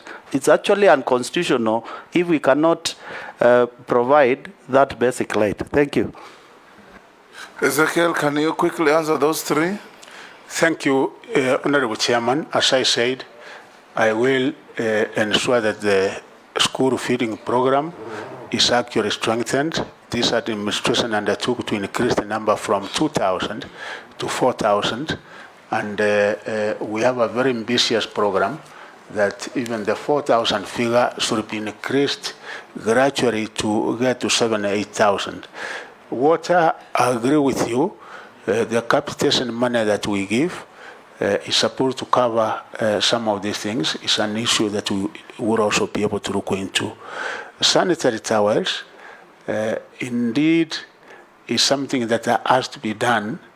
I'm not aware that it has been taken the means of gender, but if it has, it's something actually, I just got a text. It had gone to gender, and gender reverted it back to the Ministry of Education, so it's solely under your ministry now. This is one portfolio. Once you have something that you are supposed to deal with, it's better that it is in the ministry. These are our children. They require that clean environment. They require to have this, and we'll make sure that this is dealt with as a matter of priority. It's something that I will be able to make sure that I make a follow-up, and there will be no failure at all in the supply and the provision of sanitary towels. House allowance and hardship, this one, our teachers must get what is due to them. Any case where a teacher is supposed to get house allowance and is not getting, we must ensure that they get. Any teacher where pro-live is within a municipality and is not getting the amount of house allowance that is supposed to get, these are some of the cases that I will ensure that Teacher Service Commission does comply, because that is what they are supposed to do, so that we are fair to each and every teacher. Discipline, Honorable Chair, is quite a problem. We have had cases of our young children indulging themselves in criminal activities. We have had children getting into substance and drug abuse. We have had children getting out of school and some doing things which indulging in social behavior that is not proper. And some of these things, I think, requires a concerted effort, not only from the school administration, but even the parents. Because, you know, Kenya, we are entirely a patriarchal society. The father figure is so important, so critical. And in some of the families, in some of the homes, unfortunately, you find there is negligence, there is abscondment, there is absence. So the boy child does not have anybody to mentor him, does not have a role model, and these are some of the factors causing all this. But within the school, we say we have to have proper professional counseling services so that we are able to deal with some of these cases. Otherwise, it requires a combination of the school administration and also the local administration, plus the community and the parents to deal with some of the indiscipline programs that we have. I get what Chairman about the replacement of certificates. If we can replace a title deed in less than 1 week, I don't see a reason why Kenya National Examination Council should not be able to replace a certificate in a day, because we should not do things in the old way, and this is one of the things that I will be able to take up to ensure that the necessary action is taken so that any Kenyan wanting a replacement, it is done within the very minimum period, not taking more than 1 week. Thank you, Ezekiel. You've answered questions reasonably well. You can see from the interest from the members that you have been nominated to a docket that touches the foundation of our country, our children, their growth, their mentoring, and so on. So in the event you are confirmed, you have to do the extra mile. Avoid showbiz and help Kenyans. We've seen a lot of fanfare in constructing a classroom from a minister when parents are crying about CBC and many other things. Please look at our universities. At lunchtime today, I had a vice chancellor who has come to see me just to tell me she can't hold it anymore because there's no money. And that's the point that Kimani Ichung'wah started with. Why would you finance private enterprise at the expense of public good and public institutions? Those are big questions waiting for you. Yeah. And I'm sure you are up to the task if we confirm you. 3 minutes, tell us what you want us to do for you. Thank you. Oh yes, just before that, Dawood had actually walked to me to ask me to give him 30 seconds to ask you about special schools. Thank you, Chair. Special education or special Yes, schools? special schools. Yes. Special schools are completely ignored in this country. The Education Ministry has forgotten about them. So if you are confirmed, will you take special emphasis for special schools or PWD schools? Because they're an integral part of our education. So do you have anything you know about it, or you will look at it? Thank you, Honorable Chair. Actually, I had a special school in my constituency, which was known as Committee, and they were my children. I gave them special consideration, and in this particular one, I will make sure that I cover for their welfare, because these ones have to be given special consideration. Actually, affirmative action has to be really looked into as far as this one is concerned. So that one I will. Good. 3 minutes.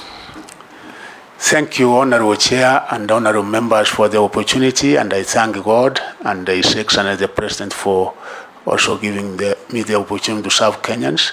I make an undertaking to you, Honorable Chair and members, that I am equal to the task.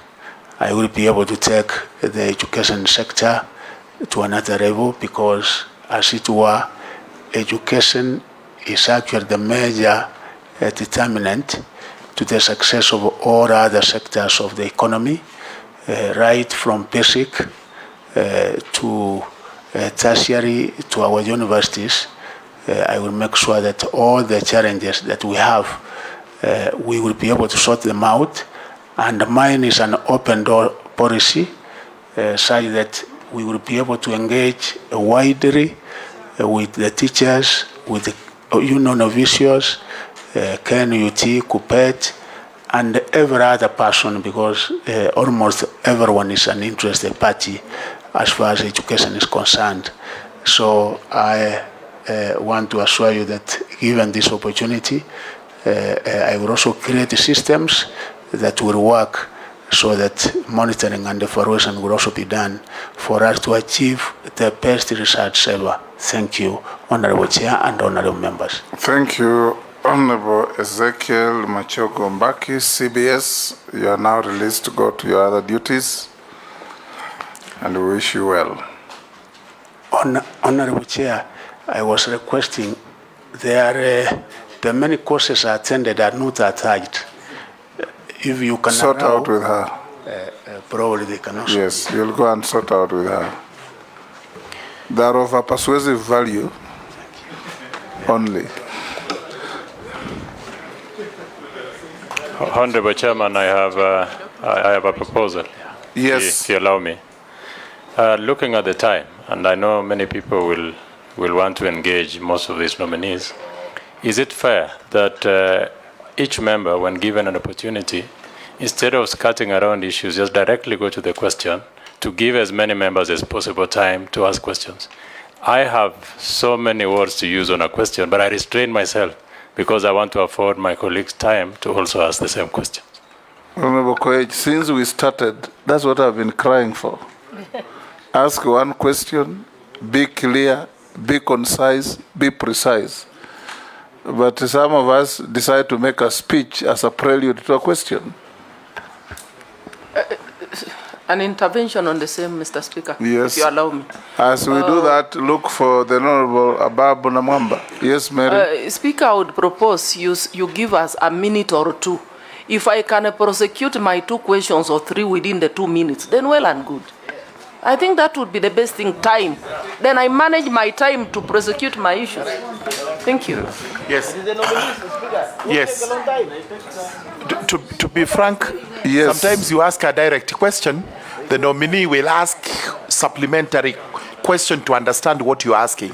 So there may be some background information required so that we lay the basis, then you ask the question. So far, so good. So far, so good, in fact. Speaker. It's about vetting. It's about vetting. So far, so good. I don't think there is an alarm. There's no alarm. Just try and be disciplined. It's about vetting. We need to be very elaborate. Swali moja. Ukitaka la pili, ask for permission to ask a second question. Exactly. And the Speaker, it's up to how somebody manages his time. If it's 1 minute, you manage your 1 minute or 2 minutes. Whether about 1 question or 2 questions.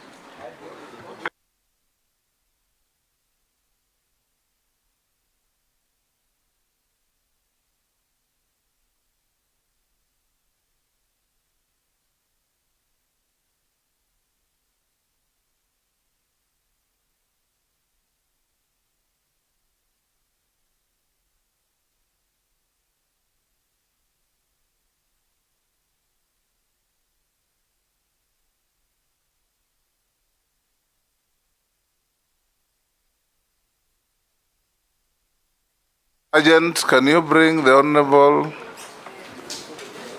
Ababu Namwamba?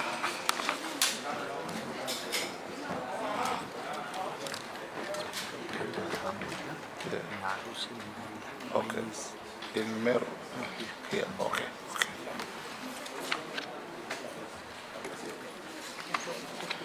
David. Yes. Okay. My questions are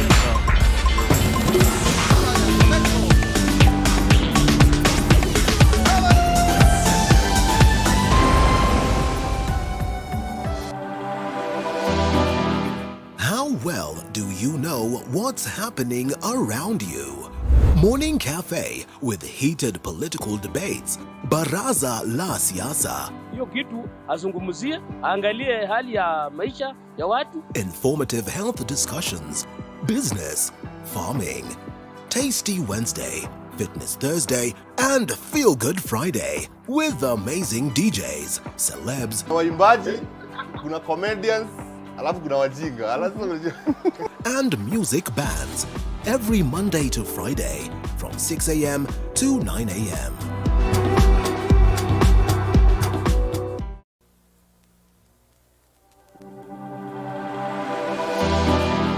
How well do you know what's happening around you? Morning Cafe with heated political debates. Baraza la Siasa. Hiyo kitu azungumzie, angalie hali ya maisha ya watu. Informative health discussions. Business, farming. Tasty Wednesday, Fitness Thursday, and Feel Good Friday with amazing DJs, celebs, waimbaji, kuna comedians, alafu kuna wajinga. and music bands every Monday to Friday from 6 a.m. to 9 a.m.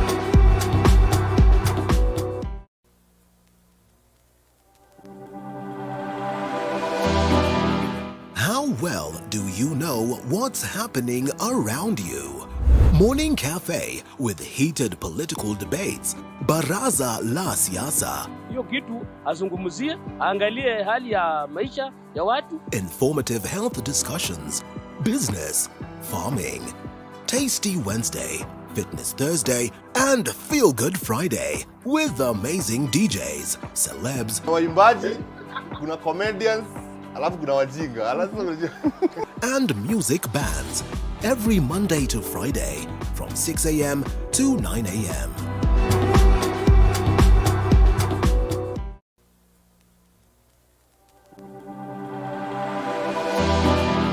How well do you know what's happening around you?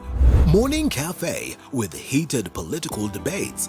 Baraza la Siasa. Hiyo kitu azungumzie, angalie hali ya maisha ya watu. Informative health discussions. Business, farming. Tasty Wednesday, Fitness Thursday, and Feel Good Friday with amazing DJs, celebs, waimbaji, kuna comedians, alafu kuna wajinga. and music bands every Monday to Friday from 6 a.m. to 9 a.m.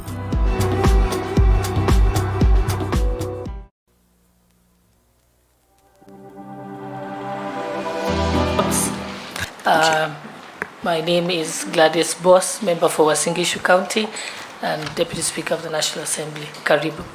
Asante. Kimani Ichung'wah, member of Parliament for Kikuyu. My name is Opiyo Wandayi, MP Ugunja. I'm Robert Mbui, MP for Kadhiani. Rehab Mukami, County MP Nyeri.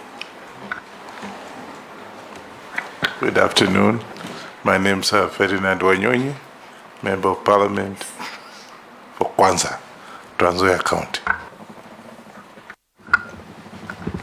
George Gitonga Murugara, MP Tharaka, Tharaka Nithi County. And I'm David Kosing, MP Pokot South, West Pokot County. Abdul Rahim Daud, MP for North Imenti in Meru County and a member of this committee. Honorable Mishi Mboko, MP Likoni, also a member of this committee. Nelson Rapkoech, MP Belgut. To your left, Honorable Ababu. Yeah, good evening. Caleb Wamisi, MP Saboti. Didoraso, MP Saku. Abdi Shurie, MP Balambala, Garissa County. Emase Mary, MP Teso South. And Mr. Speaker, I want to declare my interest that the nominees from my county and worked closely with me during the campaigns, the bottom-up Busia County, but that will not in any way affect my work. Leo kunikazi. Thank you. Stephen Mule, MP Matungulu. Kikaria David, Nakuru Town East. Naisula Lesuda, MP Samburu West. So will introduce themselves. Florence. Yes, sitting in for the acting clerk is Florence Atenyo Abonyo, Director, Audit, Appropriations and other select committees. With me is Mr. Michael Karuru, who is the Deputy Director, Legal Services, and behind him is a team of officers in the committee secretariat. Honorable Ababu Namwamba, you have been nominated by the President as the Cabinet Secretary for Youth Affairs, Sports and the Arts. The purpose of your appearance here is for this Committee of Parliament to engage you and establish your suitability for the office to which you have been nominated. Our engagement is not adversarial.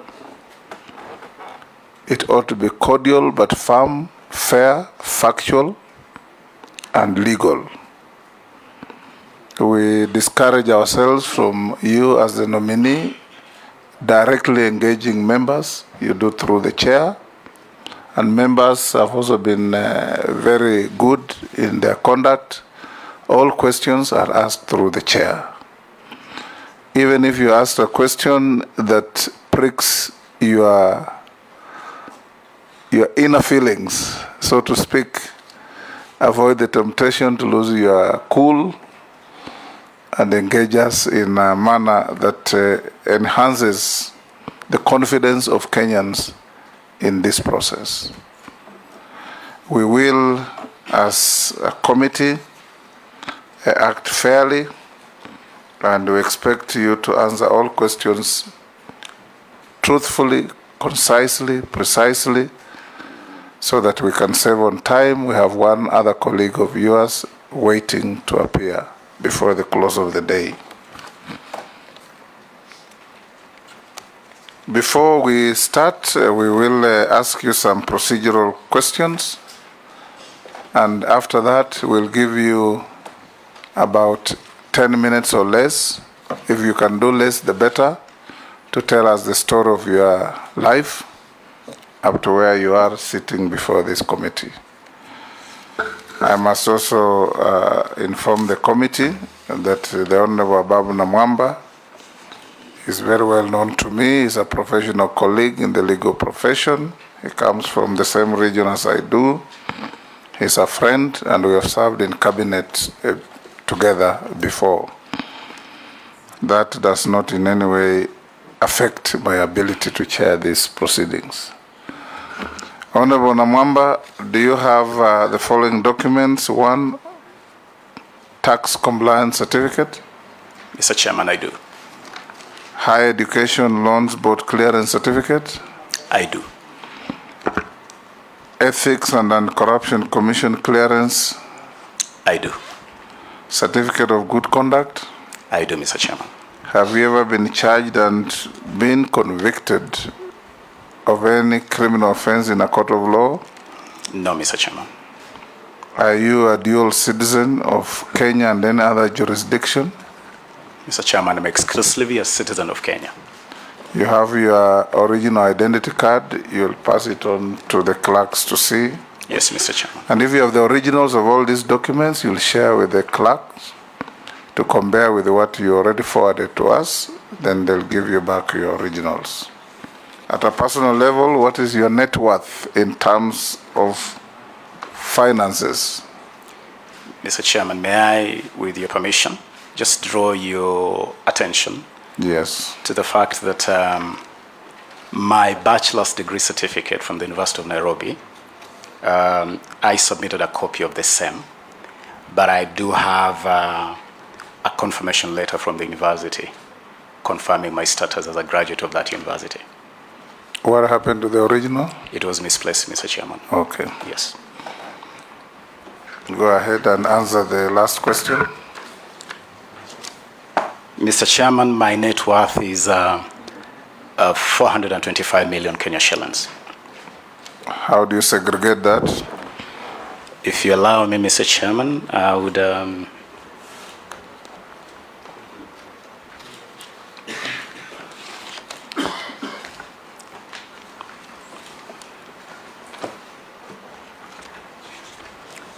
quickly make reference to the questionnaire that I submitted to this honorable committee, which provides details of the spread of that net worth, which includes my residence here in the city of Nairobi, my country residence back in Busia County, a business titled Chase Bay, 2 land holdings, a shareholding in Safaricom, the Cooperative Bank, and the Kenya Power. And my pension income is part of that net worth. 2 motor vehicles, a Range Rover and a Jeep Wrangler Rubicon, and 2 water vessels, Mr. Chairman. That is provided in the details of the questionnaire, totaling to 425 million. Those are fishing boats or luxury boats? Mr. Chairman, you know, commonly called a yacht. When you talk to anybody from the land of my natural domicile, they'll tell you we cherish our boats as much as we cherish our women. Yes. And so those are boats for private use, Mr. Chairman. Okay. Yes. Great. We'll now give you 10 minutes or less to tell us the story of your life. Thank you, Mr. Chairman. Mr. Chairman, I'm proudly a country boy. A country boy, or you could say a boy of the village, from Port Victoria, Budalangi. We call Budalangi the land of lions. This is the home of the Abanyala people of the larger Luya community. These are a people that pride themselves for being great fishermen, for being great hard workers. They really do know how to hustle. They're great wrestlers. We love our boats as much as we love our women, as I've said. We love a swig of our local brew, but we also cherish education greatly. This is the land of the great Professor Callistus Juma the Late, one of the most eminent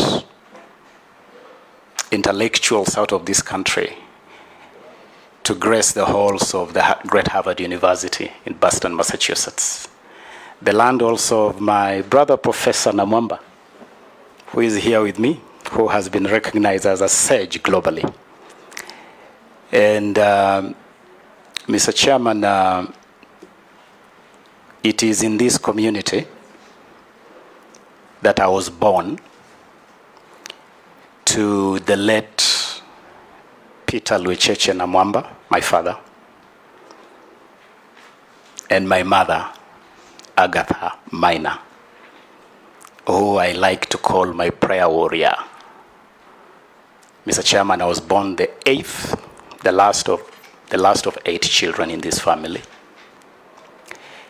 and led an ordinary life of a village child.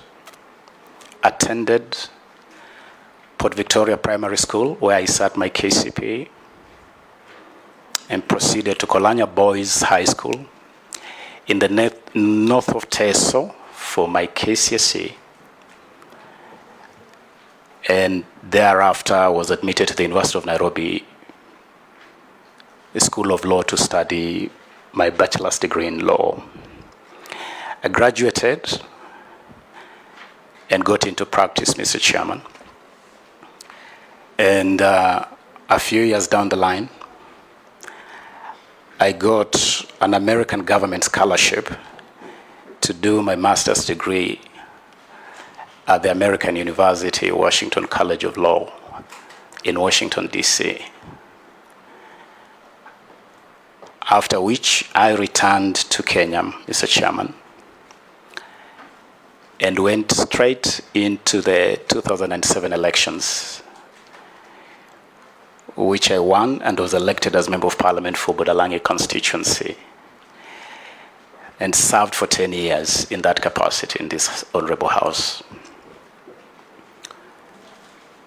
Mr. Chairman, during that period, I also had the privilege to chair a number of committees in this House, including co-chairing with the then Mandera Central Member of Parliament, Honorable Abdikadir Mohammed, the Parliamentary Select Committee on Constitution Review that presided over the process that led to our 2010 Constitution.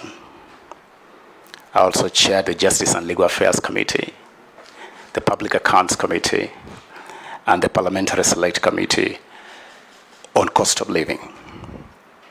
Mr. Chairman, I'm nostalgically proud of the period earlier in my life in school because I had the opportunity to get inducted into leadership early, being a prefect in primary school, a school captain in high school, now they call them school presidents, and also chairman of the Kenya Law Student Society while at the University of Nairobi. And later on, even in the US, I was involved in activities of the African student groups. At one time, being part of the group that met the then Senator Barack Obama in the build-up to his historic election as first black president of the United States. Mr. Chairman, after the 2017 elections, I was appointed Chief Administrative Secretary in the Ministry of Foreign Affairs, a position I held until February this year, when I resigned voluntarily on my own volition to take up the position of Head of International Relations in the presidential campaign of His Excellency William Ruto and the Kenya Kwanza coalition. And that has led me here, Mr. Chairman. Let me add that during my time as a Member of Parliament, I also had a privilege to serve in cabinet when I was appointed Minister for Youth Affairs and Sports by His Excellency Mwai Kibaki and the Right Honorable Raila Odinga, then Prime Minister in the coalition government.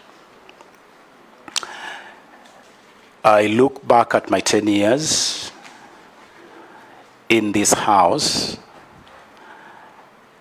as a key period in my journey in public service, with some very special highlights, certainly top among them being the Constitution of Kenya 2010, that I had such a great privilege to be part of the leadership that led to the conclusion of that process. That period also had some low moments, like the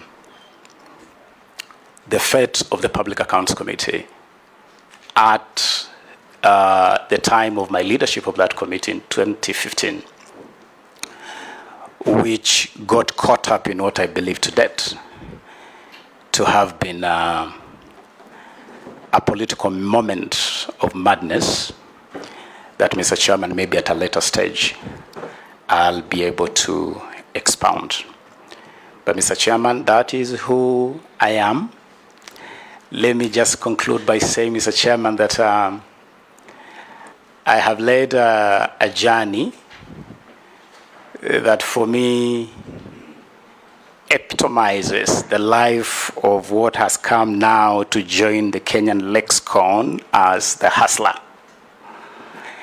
Because I'm a boy who, I said I'm a country boy, a village boy. I'm a boy who walked to school barefoot. I mean, I would walk to school barefoot and sit in class with pangs of hunger, but never lose a smile on my face or gladness in my heart or determination to finish school.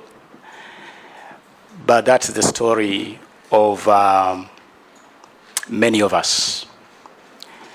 Mr. Chairman, I conclude by saying it is so important for parents to inspire their children no matter what. One time my father came home with a newspaper,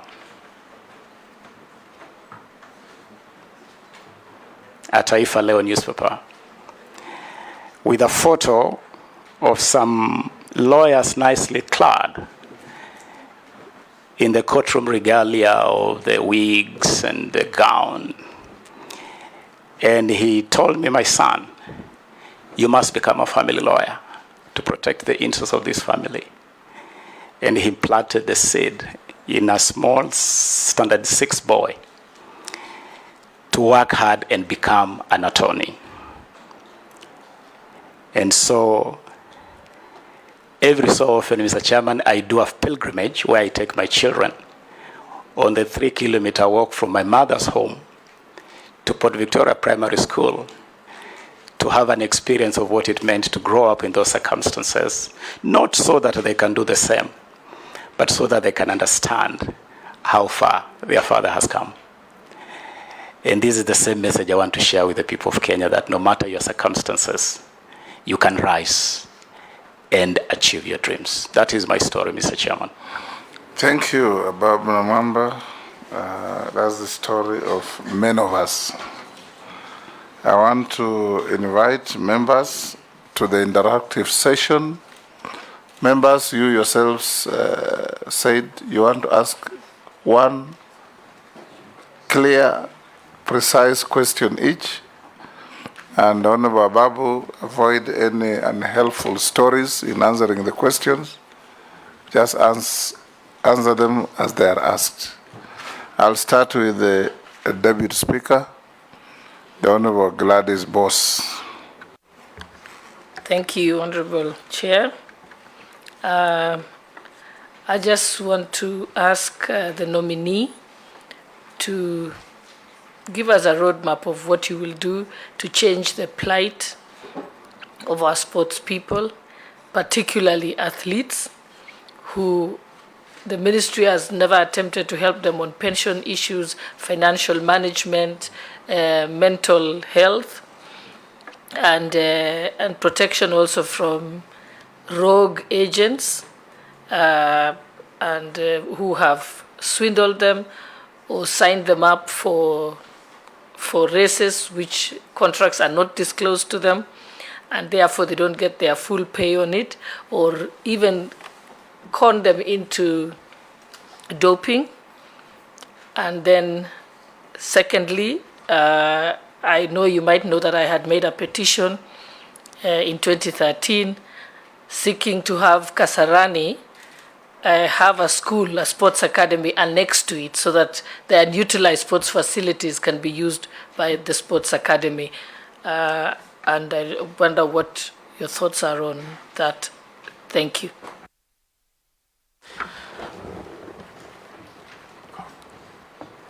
We will take batches of 4, then you answer all of them.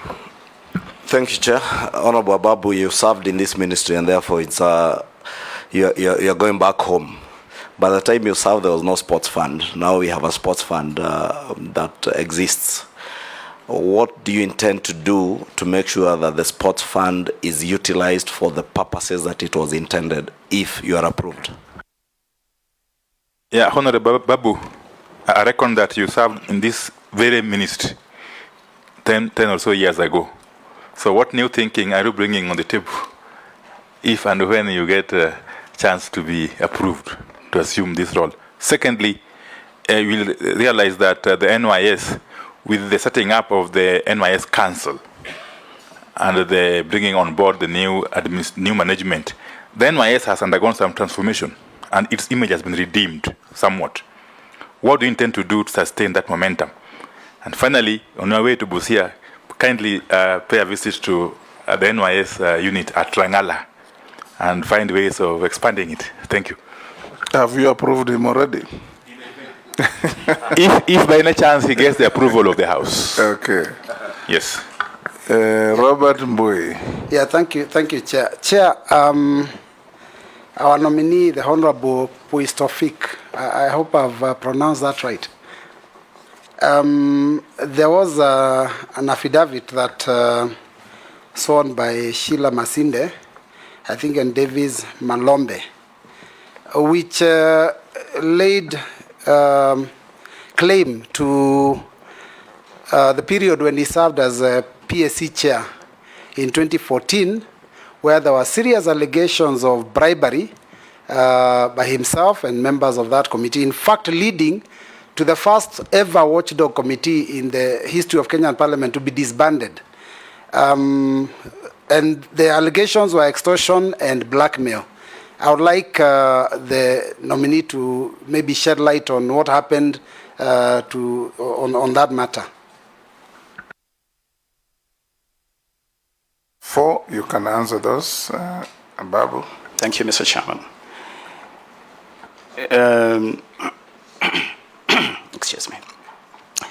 Mr. Chairman, should this committee, in its wisdom, find me worthy of holding the position to which I have been nominated,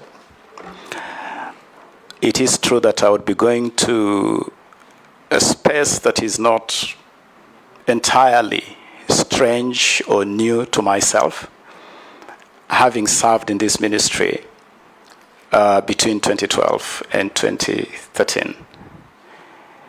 And so, to answer the Honorable Deputy Speaker on the roadmap to change the plight of our sports people, I can confidently tell you that I have a fairly good idea, a good view of the sport or the sporting terrain. And I am not under any illusion as to the state of this terrain at the moment. It is actually in absolute turmoil. As we speak right now, our football activities are in limbo, having been suspended by the World Football Governing Federation, FIFA. The Badminton Federation is banned. The Swimming Federation is banned. So the whole arena of sports is in total chaos. Kenya is in a state of a doping crisis. This year alone, there have been no less than 30 cases of doping, which is threatening to shatter the very fine, glittering image of Kenya as a fine state sporting nation.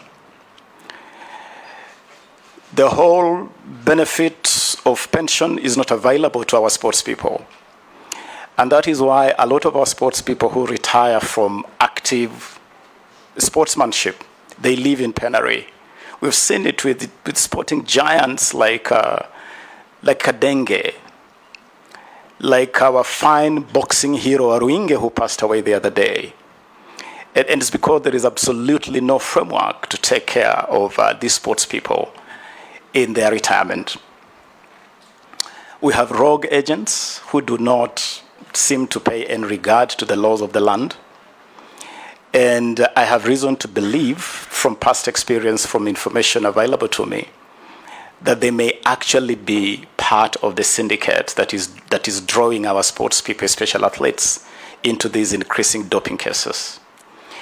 And so, should I be cleared to assume this office, I am determined to move with haste to start cleaning up this space. Starting, of course, with the FIFA ban. If you cleared me, if I was to be sworn into office, my first morning in office, I would be on the phone with Mr. Gianni Infantino, the president of FIFA, to resolve the ban on FKF and Harambee Stars. I want to listen a lot. I would say that in my first 100 days in office, I would do a lot of listening. I want to listen to federations. I want to listen to sports people themselves. I want to listen to stakeholders so that we together can draw a roadmap to return sports to the pedestal it belongs. But most importantly, in line with the Kenya Kwanza Manifesto, I would want to work with all stakeholders to turn sports into a huge industry that can help in resolving our burgeoning unemployment rate and also protect our sports people from exploitation, from the challenge of drug abuse, and the challenge of being able to live in dignity after retirement. Quickly to conclude the question of Madam Deputy Speaker, the Kasarani Sports Academy is something I'm familiar with because it is around the time when I served as minister here that we started the journey to put this academy in place. Regrettably though, this is a brilliant project that got stuck and has not moved much, but we have to elevate this academy to a point where it becomes a focal point for nurturing talent in this country, identifying talent, nurturing talent, and unleashing this talent onto the national and the global stage. I'm a keen follower of football. I'm aware, for instance, of the Clairefontaine Center in France, which is like a conveyor belt. It keeps churning out incredible talent. Talk of Thierry Henry, talk of Kylian Mbappe. You see players who have been nurtured at this French academy. We can do it here. And I would be very determined, should I find favor with this committee, to occupy this ministry, to put in place the measures to get this academy to the point where it should be. Mr. Chairman, quickly, to the point raised by the Honorable Leader of Majority of this House, Honorable Kimani Ichung'wah.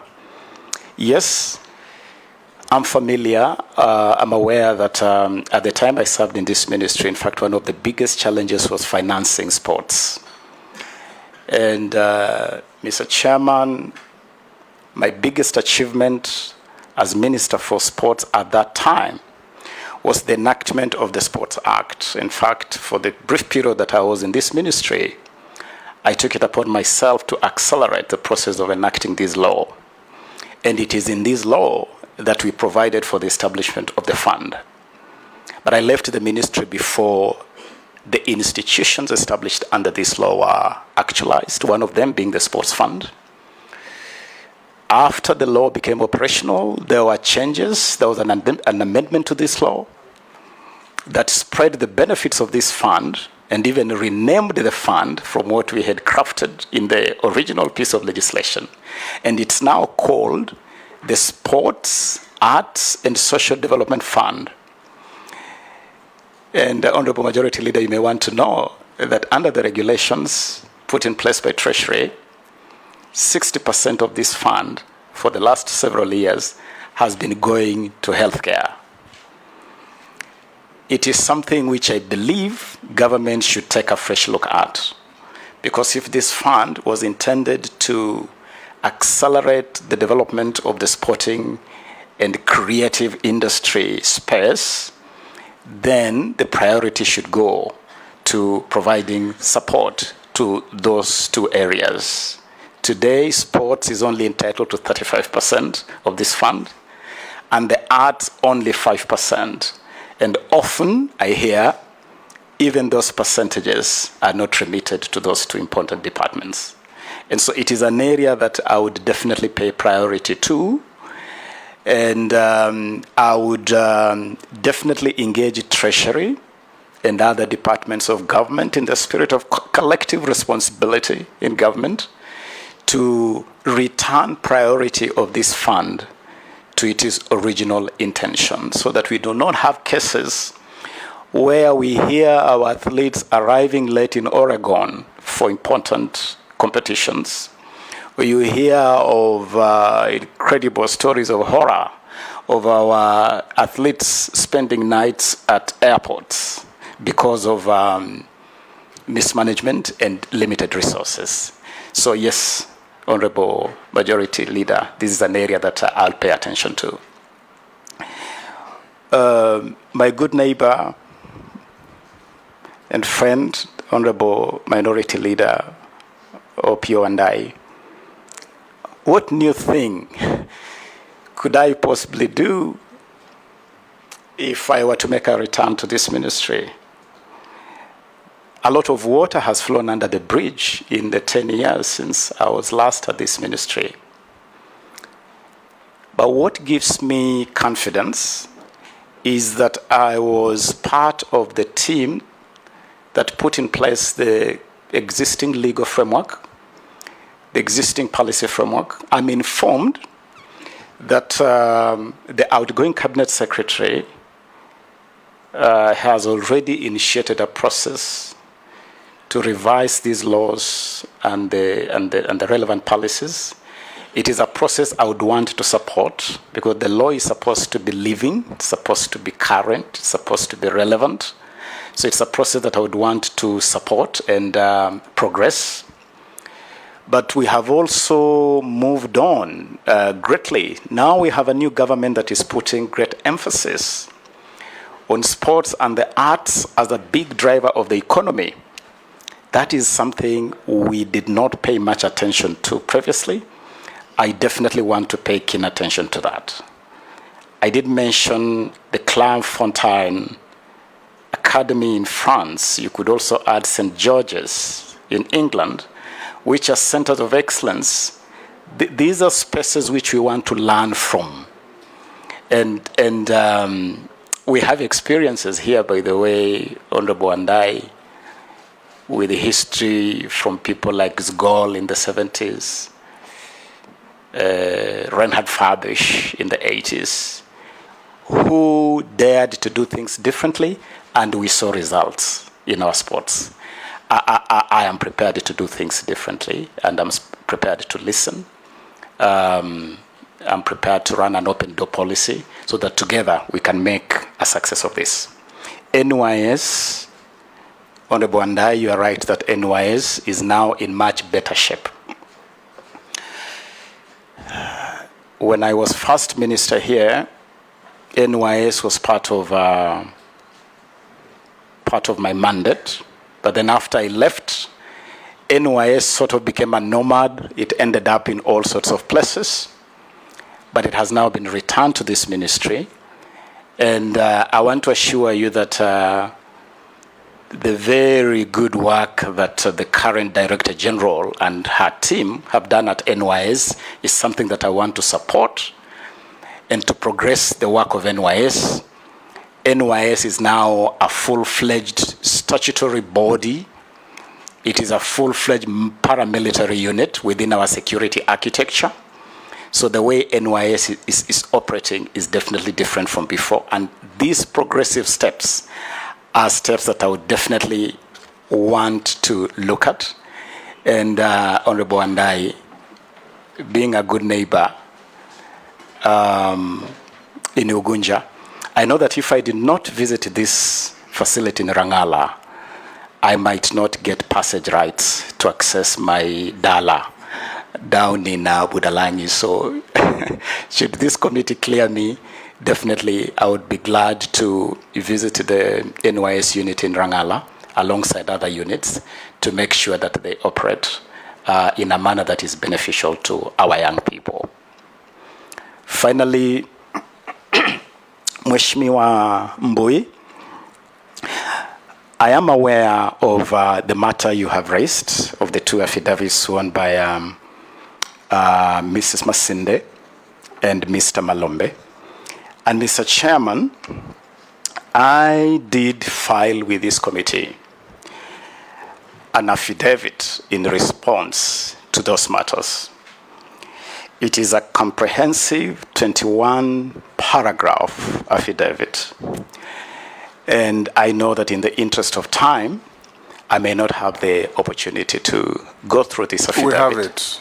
Pardon? We have it. Yes. So take half a minute on that. Okay. Suffice it to say, Robert, Mr. you've seen it, right? Yeah, okay.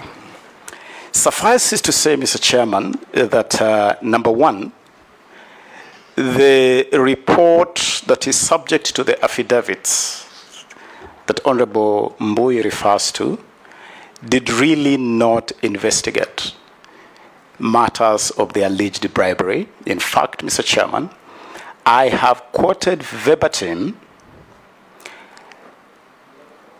a recommendation from that report appearing in paragraph 325, page 117 of that report, which says they did not delve into matters of the alleged bribery and referred this matter to the Ethics and Anti-Corruption Commission.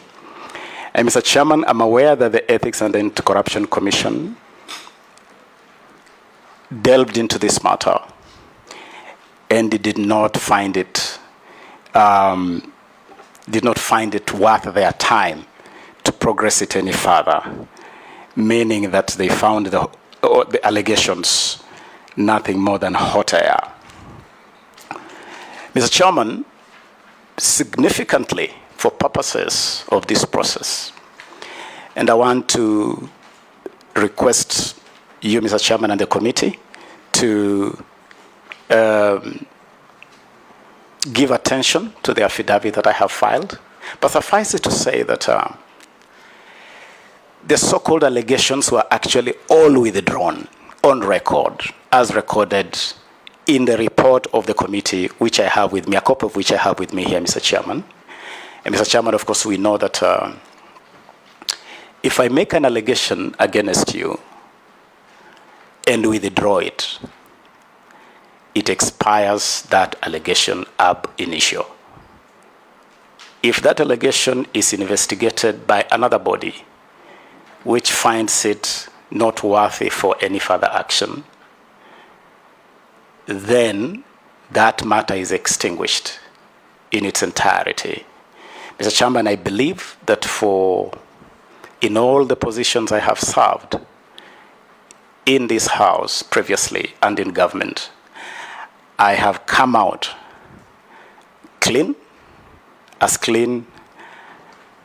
the snow that global warming is wiping off the Mount Kenya peaks of Batian, Nelion, and Lenana.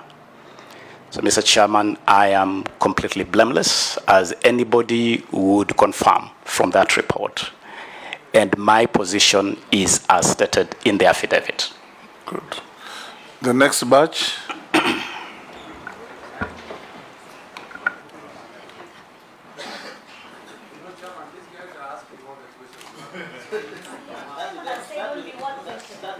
We said one each.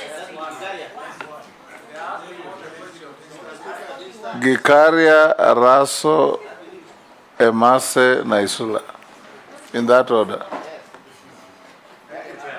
One question each. You have one more nominee to deal with. And if a question has been asked by another member, you don't have to re-ask it.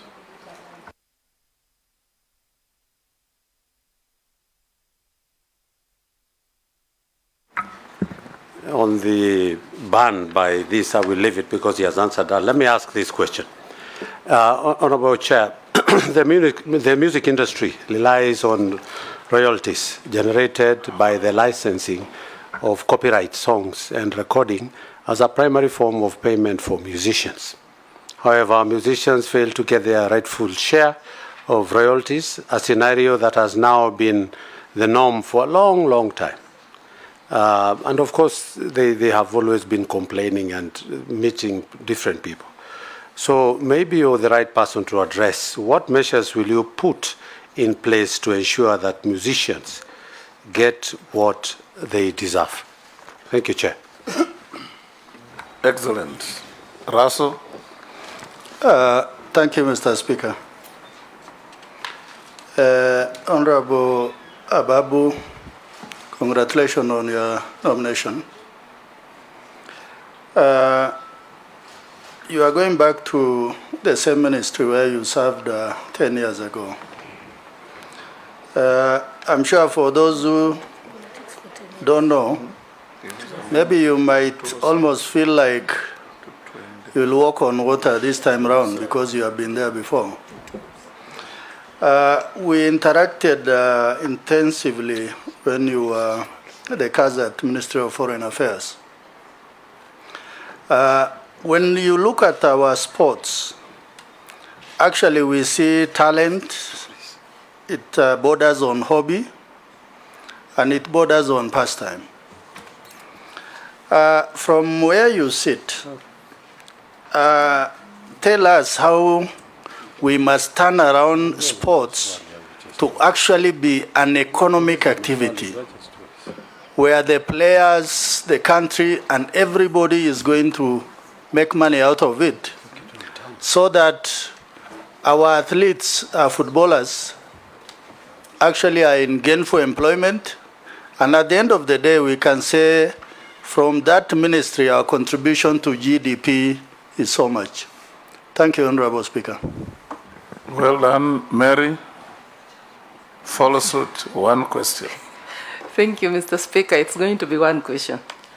Honorable Nominee, thank you for enacting the 2013 Sports Act that encompassed the 5 pillars, namely the Kenya Academy Sports, that was to deal with talent, the Registrar's Office, that was to regulate sports, Sports Kenya, that was to work on the infrastructure, the Sports Fund, that was to do resource mobilization, and the Sports Tribunal. My concerns are as follows. 65% of the nearly 4 billion for Sports Fund goes to health and only 30% to sports. What are you going to do about that? Kenya Academy of Sports is a factor of talent. You said but as they are just related to that. But as it stands, most of the officers are in Nairobi, stranded in Nairobi. Instead of going to Garissa, going to Teso South, to Charcoal, and scout for these talents, reason being, there are no funds. Yet we have so many teams that have been formed in all our villages, and some of them are registered in the national leagues. But who is scouting this talent so that we can expose our young people, the youths, for them to be noticed and for it to be of use to them? Then finally, we understand that the Sports Act is due for review. What will your priority be in the review? Thank you. Thank you. Naisula? What is the plan to tap talent in arts, sports, and nurture it from an early age, and especially from all parts of the country, and especially the rural areas, because there's a lot of untapped talent there? And lastly, on our, especially athletes, you know, every time our national anthem is played out there and how proud they make us, do you feel, or do we really appreciate them as much, even our footballers? Why are people changing their citizenship to other countries? Is it that, what is the plan to ensure that we take care of them so that they don't have to sell their nationality to be appreciated out there? Those are 4. Ababu, let's take the 5th, Amisi and Koech. You can do 6. They are very short questions. If you answer them the same way, we'll make very good progress. Yeah, thank you, Chairman. I had 2, so I reserve one at the tail end if we get time. I'll ask one for now. Okay. So remember to give me if there's time.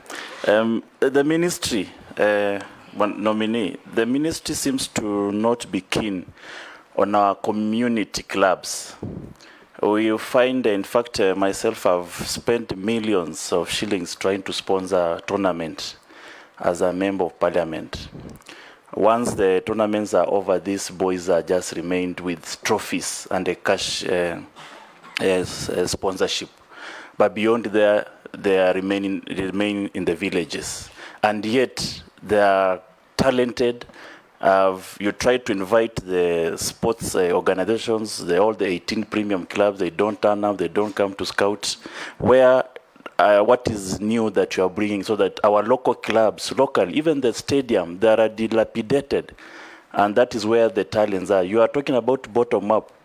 The talents are actually at the bottom.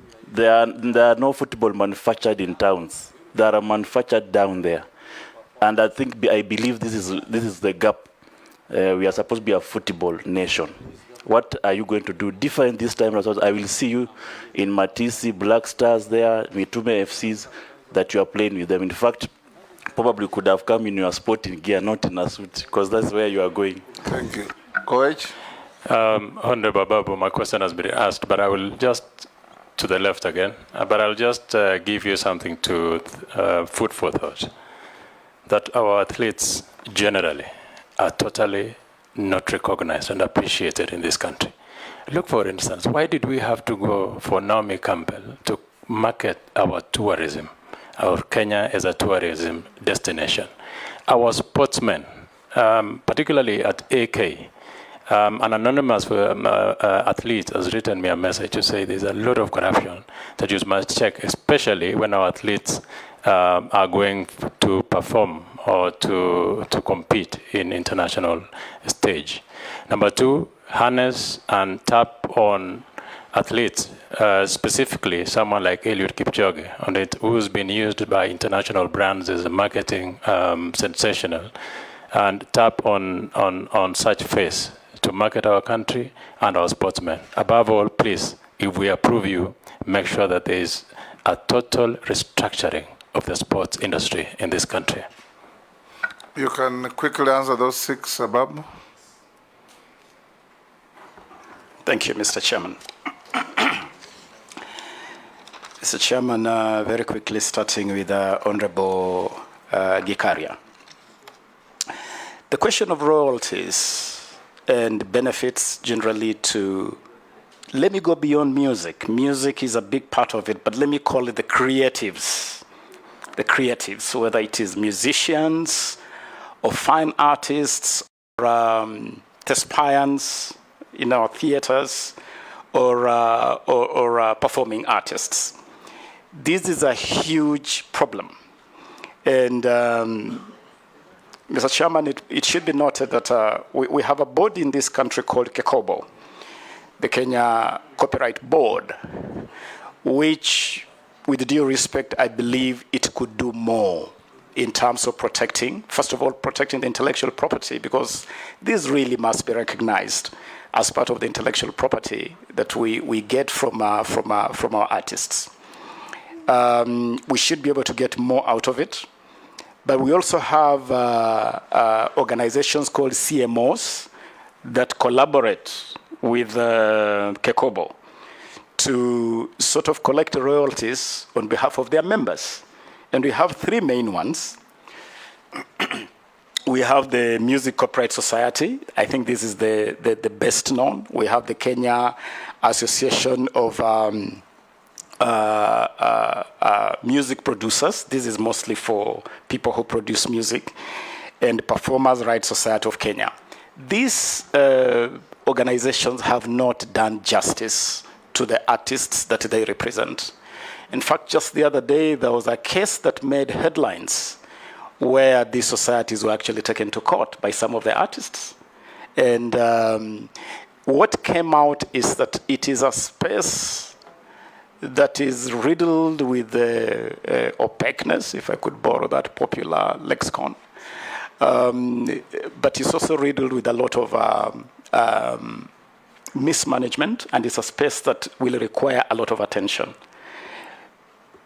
We need to take a look at the law. We have a law in this country called the Movable Assets Act. It is important for the House to consider recognizing the creative space and the artistic talents as intellectual property, but also as movable property, so that we can give sufficient weight to to the creativity of our young people. It is an area which, Honorable Gikaira, through the chair, I want to assure you that the architecture of this ministry, as has been communicated in Executive Order number 1 of 2022, provides an opportunity, perhaps for the first time ever, for this space of creatives to be given form. If you approved me to take this office, I would move with haste to establish a whole directorate for the arts. A directorate that would give form to this sector, but would also then make it possible for us to allocate resources, to allocate funding to this sector and support our young people engaged in the creative industry. You also did ask the question on the artists getting what they deserve. I believe that once we have put in place, we formalize that space, then it should be possible for us then to raise the entitlement that they get. Honorable Russell, and Mheshimiwa, you know that while working with you in my recent past life at the Foreign Office, during which again we successfully got the Foreign Service Act enacted, you saw the deliberate effort we put in to start profiling our sports people and turning them into ambassadors for this country. For instance, when we sought to sit on the UN Security Council, among the ambassadors we put forth to market Kenya as being worth of a place on the UN Security Council were our sports people. One of our highest profile activities was a marathon we organized in the streets of New York at the tail end of our campaign for the UN Security Council. And we tapped the profile of great sons of this land, great sons and daughters of this land like Eliud Kipchoge. And this is something that we have to do. But as you have correctly said, this must be turned into an industry. We cannot continue running sports and the arts as a sideshow, as a pastime. This is something which you should know. You can actually live from it fully and be able to take care of yourself. And it can be such a huge contribution to our GDP. It is happening in other economies. It's happening in places like the US, in South Africa. I mean, when you look even the way Tanzania is managing their sporting space, football, you can see there is already progress towards industrializing sports and the arts. We must do it, and I commit to do so, should I find favor of this committee. Honorable Emase, Mr. Chairman, you are right about the share of the fund, with 65% going to healthcare, and just a little bit, 30% going to sports, and 5% going to the arts, for a fund which was created by the Sports Act for purposes of this particular area. We have to change that. We have to change that.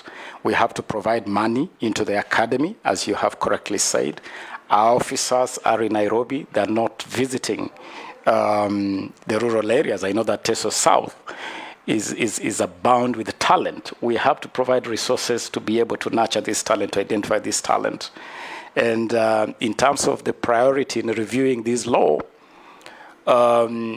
we need to strengthen the discipline in our sports federations. There are a lot of issues within our sports federations, but we need to pay even keener attention in streamlining this funding space. But most importantly, as we review this law and this policy, my focus definitely would be on how we unleash the full potential of this country as a sporting and artistic country in an industrial, in a very economic, very commercial sense, Honorable Emase. Mheshimiwa Naisula, the plan to tap talent, we don't appreciate our sports people enough. And you're right. We have seen an unprecedented number of our sports people changing nationalities. The other day, there was an interesting ceremony in Gaborone, Botswana, where a few of their sports people who had just come back from some international event were feted in a massive national event, and they were being given three-bedroom apartments. They were being given resources to boost their businesses and all that kind of stuff. I believe that we can do more in motivating our sports people. But for me, what is more important is to provide an avenue where our sports people and our artists can comfortably live from the sweat of their brow, and providing that legislative and policy framework for them to do that, and make it really proud for them to represent Kenya, to be proud to represent their country. Mheshimiwa Amisi, we will go to Matisi with you, Mheshimiwa Amisi, to make sure that we start demonstrating in a very clear way that we need to pay attention to grassroots talent development. And if you look at many countries that have grown exponentially in this space, they just get the basics right. And if you go back in the history of this country, when we did very well in sports like hockey, at one time Kenya used to be represented at the Olympics in hockey. Kenya used to be a powerhouse in boxing. Kenya used to be a powerhouse in cricket. These sports are no longer anywhere on the horizon. We just got the basics right. I remember when I was in high school at Kolanya, hockey was a big thing in Kisumu City. Big thing, and some of the best players playing for the Kenya national team in hockey were from Kisumu. We are not just paying attention to the breeding grounds of sports and talent. And I can tell you, if Ferdinand Omanyala had not happened on us, we would never have imagined that we can actually crack the short distance space. Angela Okutoi is now winning tennis games at the very top level. The other day, she became the first Kenyan to win the doubles at Wimbledon. She won the singles at the Australian Open. Those are really premium global events. Now we are just realizing that we actually have talent in tennis. But for us to be able to do this, we have to dive deep and start identifying this talent from the source and nurture it to the top. So I am with this committee. I'm with you, Honorable Amisi, absolutely, 100%. And in the spirit of the Kenya Kwanza bottom-up, I will really do this bottom-up, like really go bottom-up, go to the bottom and develop this talent up in the spirit of our government. Finally, Mheshimiwa Koech, I was as dumbfounded as you were that Naomi Campbell would be hoisted on us as some kind of emblem or symbol of Kenyanness. Because if you needed a lady with a global image, we have Lupita Nyong'o, who is an Oscar winner, no less. We could have used Lupita if you wanted someone in that space. But Eliud Kipchoge is something of, it's a global rarity. It's a global rarity. I think it's one of those people that happen once in a generation. We haven't deployed him sufficiently. And so I agree with you, Honorable Koech, that we need to do more. What I can assure you is that I want to work with the Ministry of Foreign Affairs, space that I'm very familiar with, to make sure that sports diplomacy is exploited fully. and that brand Kenya can actually ride on the sporting prowess and the artistic prowess of this country.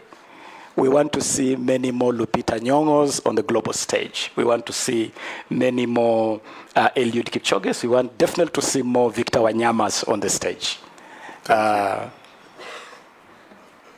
Thank you. You have answered all of them. Mr. Chairman, there was just the issue of corruption, and just to assure that the Kenya Kwanza government has zero tolerance to corruption as a policy, and is a policy that I would definitely carry with me to the ministry.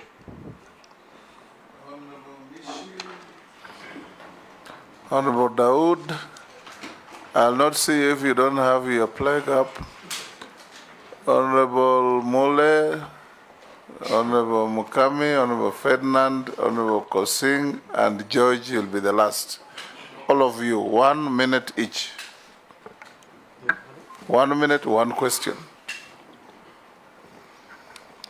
In the manner I called you out. Mama Mishi. Thank you, Honorable Speaker. Honorable Speaker, before I raise my question, I just want to make a polite plea to Our Excellency the President that through my observation I've seen in the nominees for the CS, I've not seen the face of the youth, nor the face of the people with disability, but I believe His Excellency still has some more appointments. I want to request that he also factor the youth and people with disability. And my question is on the Hustler funds. I know right now, according to Kenya Kwanza Manifesto, you're going to create the Hustler Fund. Meanwhile, we already have the Women Enterprise Fund, we have the Youth Enterprise Fund, we have the Ways of Fund. So my question would be, what transitional arrangement would you propose to avoid duplicity? And also again, that the Hustler Fund, on the same issue, the Hustler Fund has noted that for somebody to access that fund, you need to have done some saving. It will also attract some interest. So I don't know whether our hustlers in this country will be able to access that fund. What plans are you going to ensure that even those who cannot save, they can still access this fund? I thank you. Actually, there's a nominee coming for that kind of engagement. But if you can answer Namwamba at the end of the questions, fine. Wait for Chelugui. That question will be very pertinent to Chelugui. Let's take the rest. Thank you, Chair.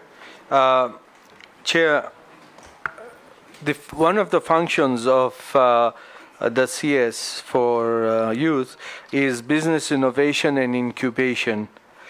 And one of the other institutions which is under the CS is Sports Kenya, which takes care of our stadia in the country. And a case in point is last Parliament I had spoken to your predecessor and brought it to Parliament as well, that Sports Kenya had committed in Meru to do construction for when they were demolishing the offices and all that. But when the CS came to answer the question in Parliament, she completely disowned Sports Kenya's commitment. I want to know from you whether Sports Kenya, under you, will they be answerable to the commitments they had made on behalf of the CS, or what will happen? And regarding the business innovation and incubation, what is your take on that? What are you going to do for the youth? Yes, Mole. Thank you very much. This goes to the nominee. Due to poor governance and administrative structures, have ravaged most of the federations in this country, which has led to corruption, financial misappropriation, and some becoming squarely briefcase federation. On this side. Thank you. And these federations or organizations only work up during global competition like Olympics, Commonwealth, and other games, and which has led to poor payment of coaches, like the coaches to deal with Harambee Stars, the athletics coaches, volleyball coaches, and the entire management. What are you going to do as a sports minister to ensure that Kenya sees a different sporting fraternity which can generate revenue for this country and employment? Thank you. Ferdinand, you're the next. Then Kosing, then George. I didn't. Nominee, were you on the list? Oh, okay. Nominee, I think I want to be very specific. And from what you're explaining, I think the sports in this country will definitely improve. The way you're tackling, the way you're actually answering the questions.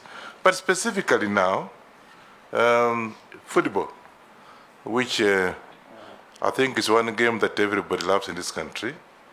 And there are three teams that I know, that you know, the Goromaya Goromaya, AFC Leopards and Breweries were very good teams in the past.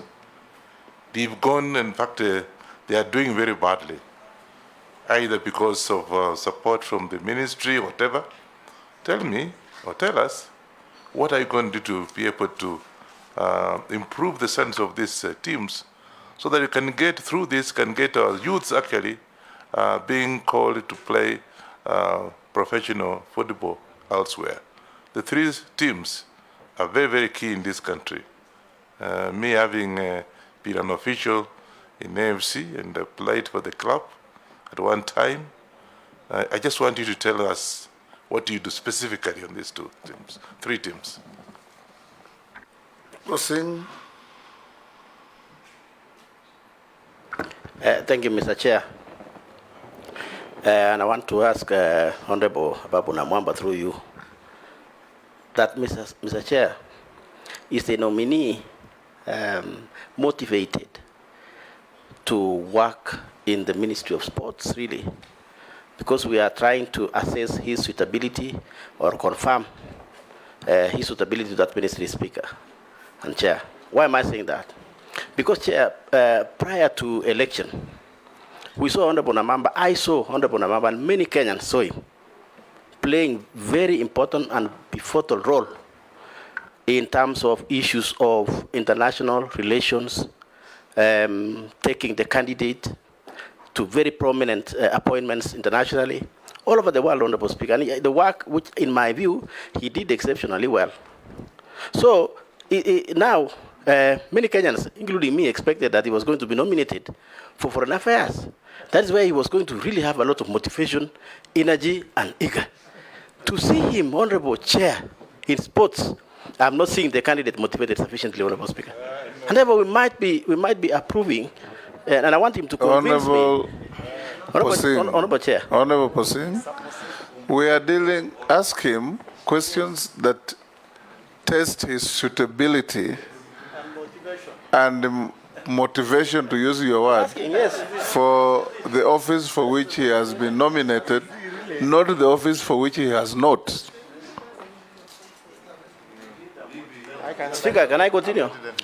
Just ask the question or make your comment. For him to explain to me specifically, Honorable Speaker, allow us the latitude to prosecute our questions, Honorable Speaker. This is a vetting process, confirmation process. And I want him to explain to Kenyans and me. He's very is he sufficiently motivated to take the office? I thank you. It's very good to ask questions. If you ask him why he's not in foreign affairs, he'll tell you, go and ask the appointing authority. Yes. What else would you ask thereafter? Speaker, you are paraphrasing, and you are paraphrasing my question. I asked him to explain to me, is he motivated sufficiently to take over the Ministry of Sports? I didn't ask him sports. I didn't ask him foreign affairs, Speaker. Yes. You are boxing me towards a corner that Kenyans will look at me as if I'm not asking relevant questions. I'm asking very relevant questions. Very good. Yeah.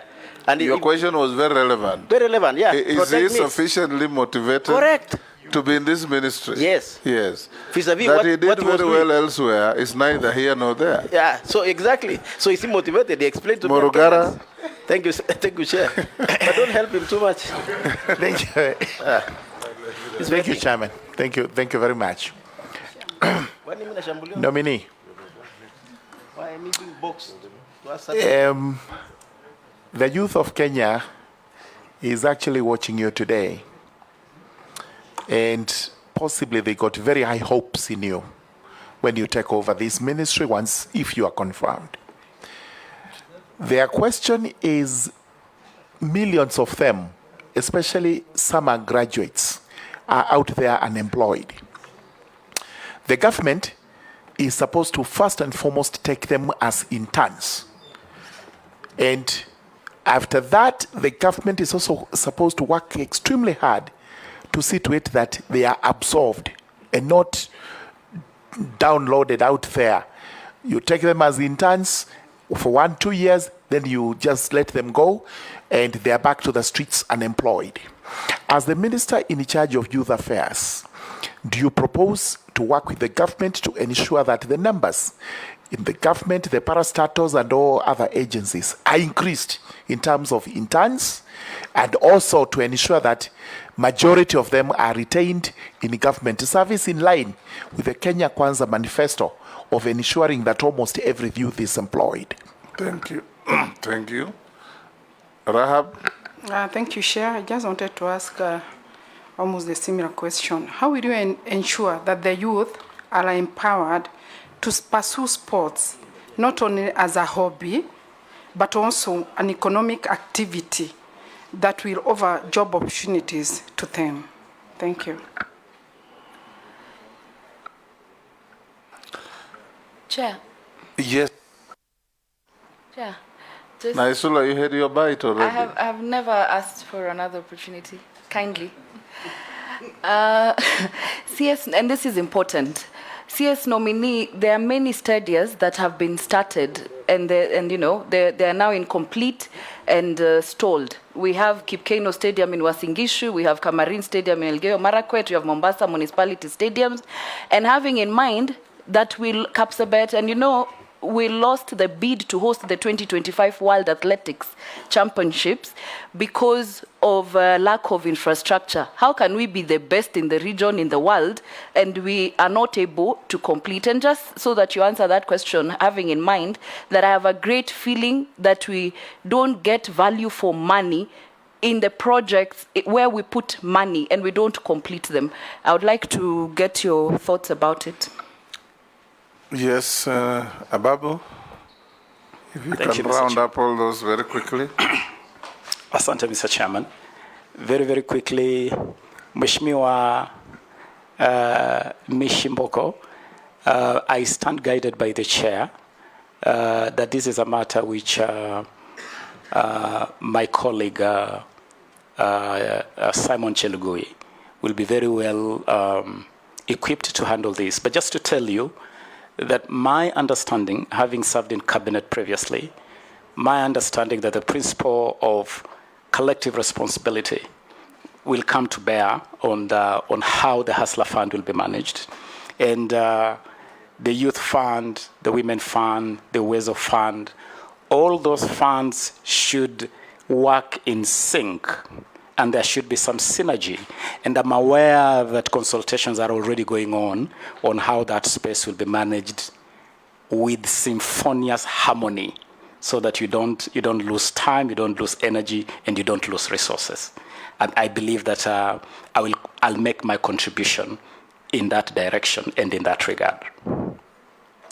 Mheshimiwa Dawood, Sports Kenya, once a commitment has been made, the commitment should be honored.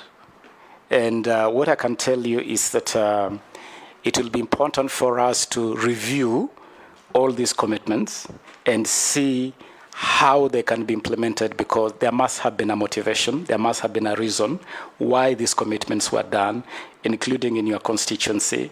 And I want to assure this House that when I was first Minister for Youth Affairs and Sports, I was also Member of Parliament. So I already had a habit of working very closely with the House, basically having the ministry and the House working in sync. I intend to do the same should you confirm me in this position. So a lot of the issues you are raising here, I'll be very happy to revisit them with the specific attention to respective constituencies. Business innovation and incubation is important. I believe that we can, we must raise the space of sports and the arts to the next level. You know, today you can go to Amazon, you can go to eBay, you can go to Alibaba, and you will access anything in any part of the world. I believe we can do the same in this country by creating a portal that can help us. If you have a young, talented artist in Samburu, they should be able to log into a portal and say, I am here, look at me, assess me, okay? Or some brilliant talent in Msambweni telling you, come look at me. But they should be able to have a way to talk to us. Artists that are churning out fine art, they should be able to have a portal where they can upload their production and say, here it is, any buyer out there. So I would be proposing the establishment of a portal that would work very much along the lines of the Amazons and the eBays and the Alibabas of this world to make sure that the artistic and sporting talent can be portaled for our young people and our young talents, our talented people, to be able to take full advantage of the digital space. And it can be done. You drive down Ngong Road and you see the kind of things young people are doing along Ngong Road or along Jogoo Road. It's amazing, whether it's furniture or pieces of art. It's incredible, but they struggle to market these pieces.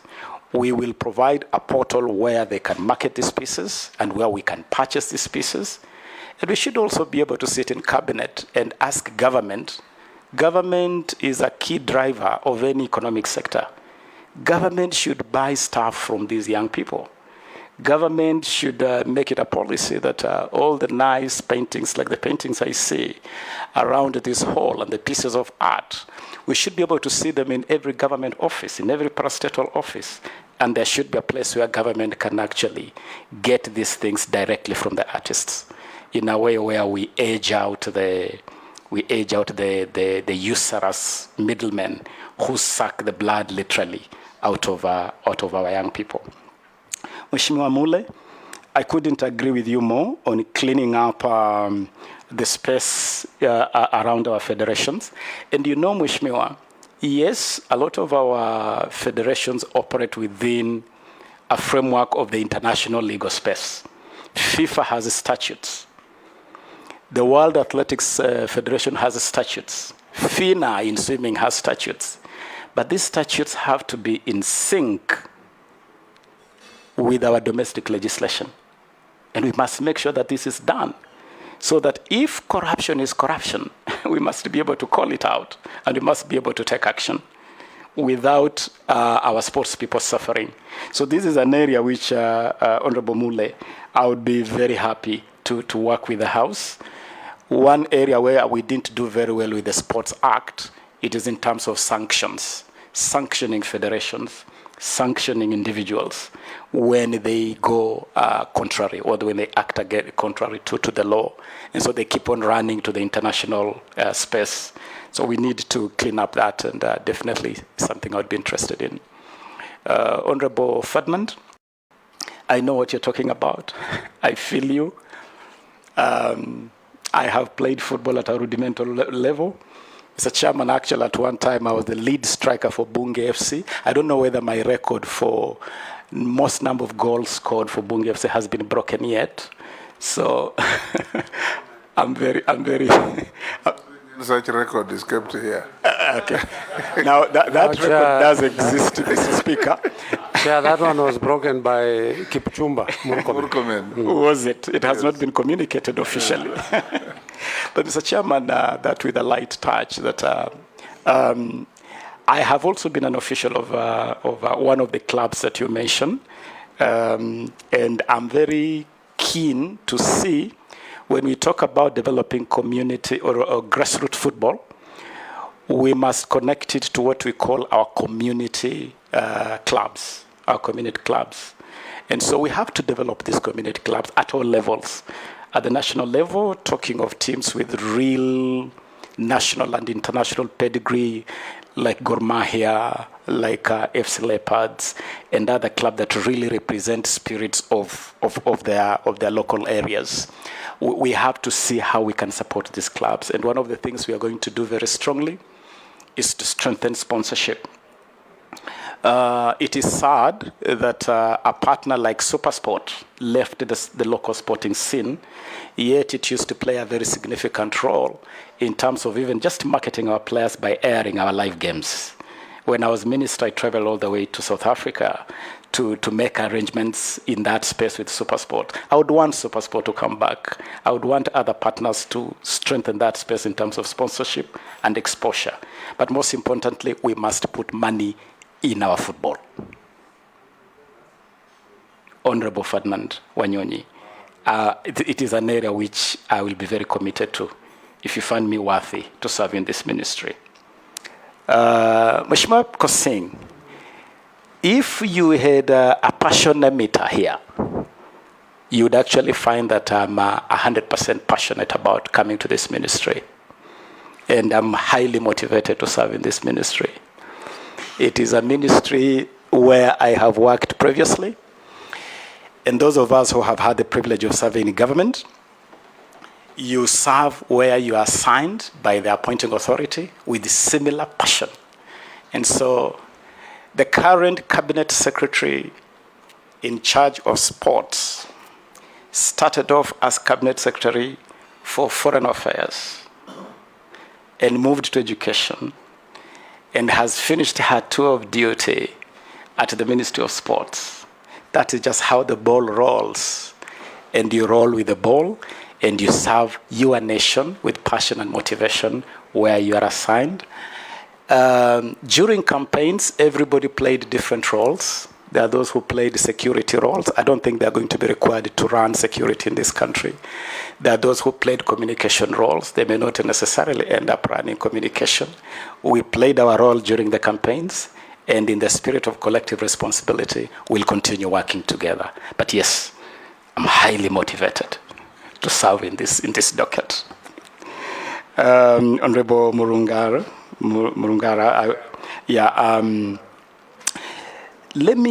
when you talk about the youth of Kenya and jobs,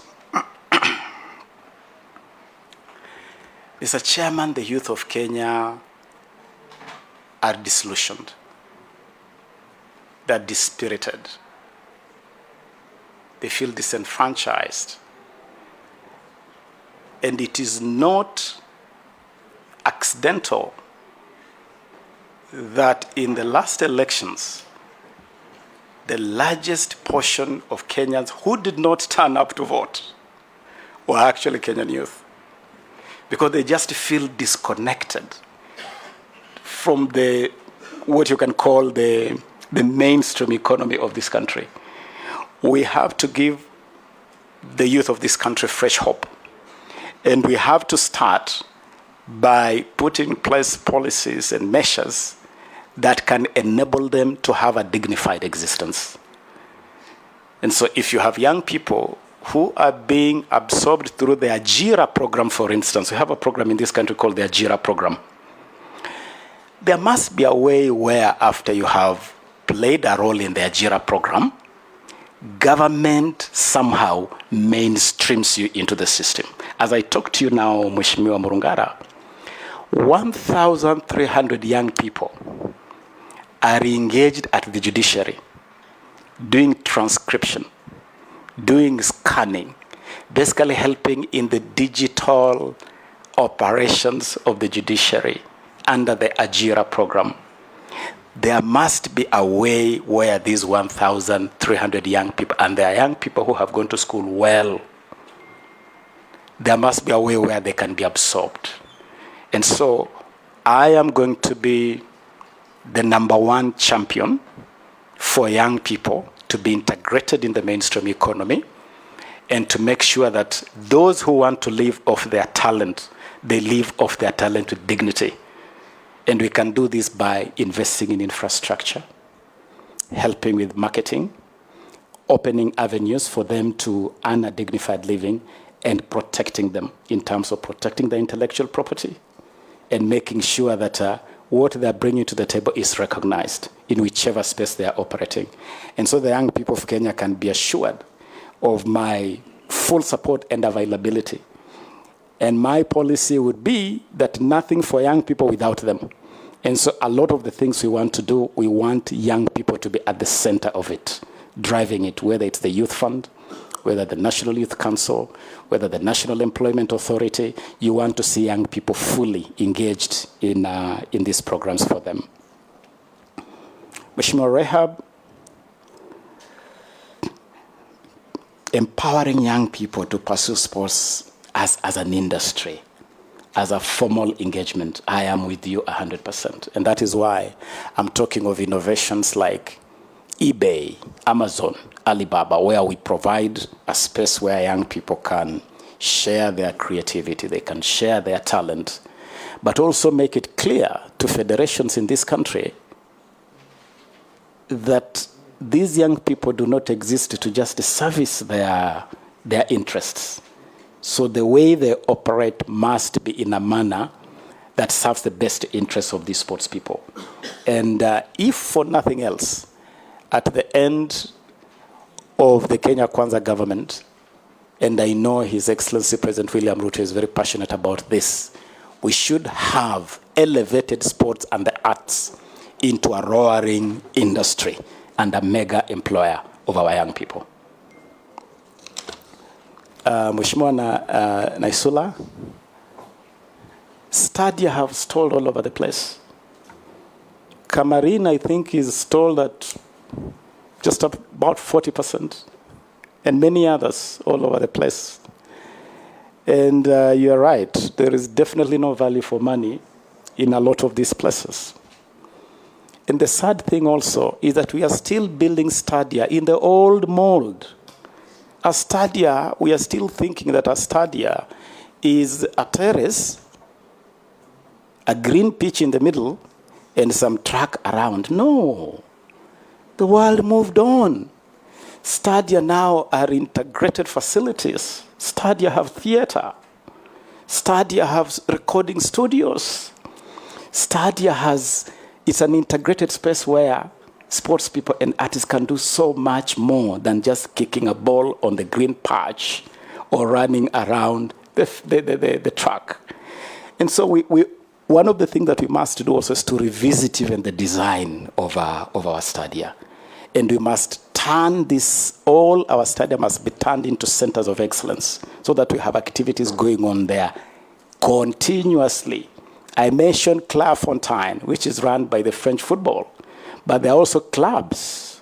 When you go to Barcelona, they run a great academy called La Masia, where they churn out great talent like Messi, who was discovered at the age of 6, 7. Who is discovering talent in this country at age 6, age 7? And where would these talents be discovered? We must make this the spaces where we can spot this talent and grow this talent so that we can be able to compete with the rest of the world. And it is an area where I'm going to be available. We will assess the facilities that are in place and then start a new journey on how to manage that space better. Thank you, Mr. Chairman. Thank you, Honorable Namwamba. I'll give Honorable Posing one last chance. Was there anything remaining? Yes, I'll give you one last chance. Was there anything remaining? I wish the candidate wish the candidates exist. You okay? Yeah. I wish the Mishimbogo has sent me a question. He was afraid of having another bite, but I'll allow you to ask yourself about rehabilitation of youths from drugs and other substances. Yeah, thank you, Honorable Speaker, and thank you for giving me this chance once again. To our nominee, I know you are aware about drugs menace in the Coast region, and even in the entire country. Nairobi, even now in the area like Nakuru. The other time I was talking to Mheshimiwa Gikari, and he also told me that it's a big problem in Nakuru. Right now, currently in our government, we don't have any public rehabilitation centers. What we have those which are privately owned. I don't know whether you have some plans to ensure that we actually have public rehabilitation centers.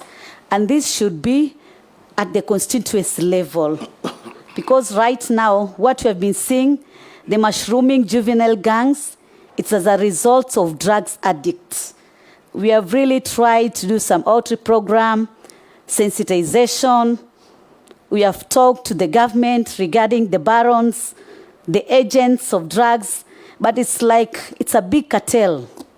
There's so many people who are in this cartel, and it has become very difficult. What we are hearing is that maybe some of the police officers are on payroll weekly, monthly. So it is very difficult. We don't know what we can do. When you go to Lamu right now, you can just cry, sing, big numbers of youth in drugs. It's not like 100 youth. You see like 2,000 youth in Lamu. You come to Mombasa, you see like 5,000 youth in drugs, hard drugs.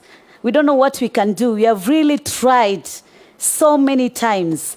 We have even identified the barons, those we call vichuzi. We take information to the police personnel, but nothing is being done. Up to now, I don't know what's wrong with our borders. Like for instance, our border Lunga Lunga here, Horohoro, Tanzania and Kenya, where most of the drugs which come to Mombasa passes through those borders. I think there must be something differently which is going to be done to ensure that we save the youth of this country. Otherwise, as parents, we have our daughters, they will not even get husband where we are going in the coast region. Because, you know, for them, they're not even interested in having girlfriend, in marrying. What they're interested is just getting the kete, that one kete, you buy it at 200 and it's all. Nothing else. They're not interested in anything in life, in what, nothing. Just drugs. It's really pathetic, Honorable Speaker. I'm really crying anytime I talk about drugs. I'm really crying. In my constituency, anytime I go, anytime I just land in Likoni constituency, I get around 1,000 youth coming for me. Mama tujapona, and you can give them money. They don't buy food, they don't buy clothing, they just buy the kete, that hard drug. Thank you. Yeah, Honorable Namwamba, there's a Kenyan who has sent a message asking me to ask you what you are going to do about youth addiction to gambling in the country. Yes. We need to close.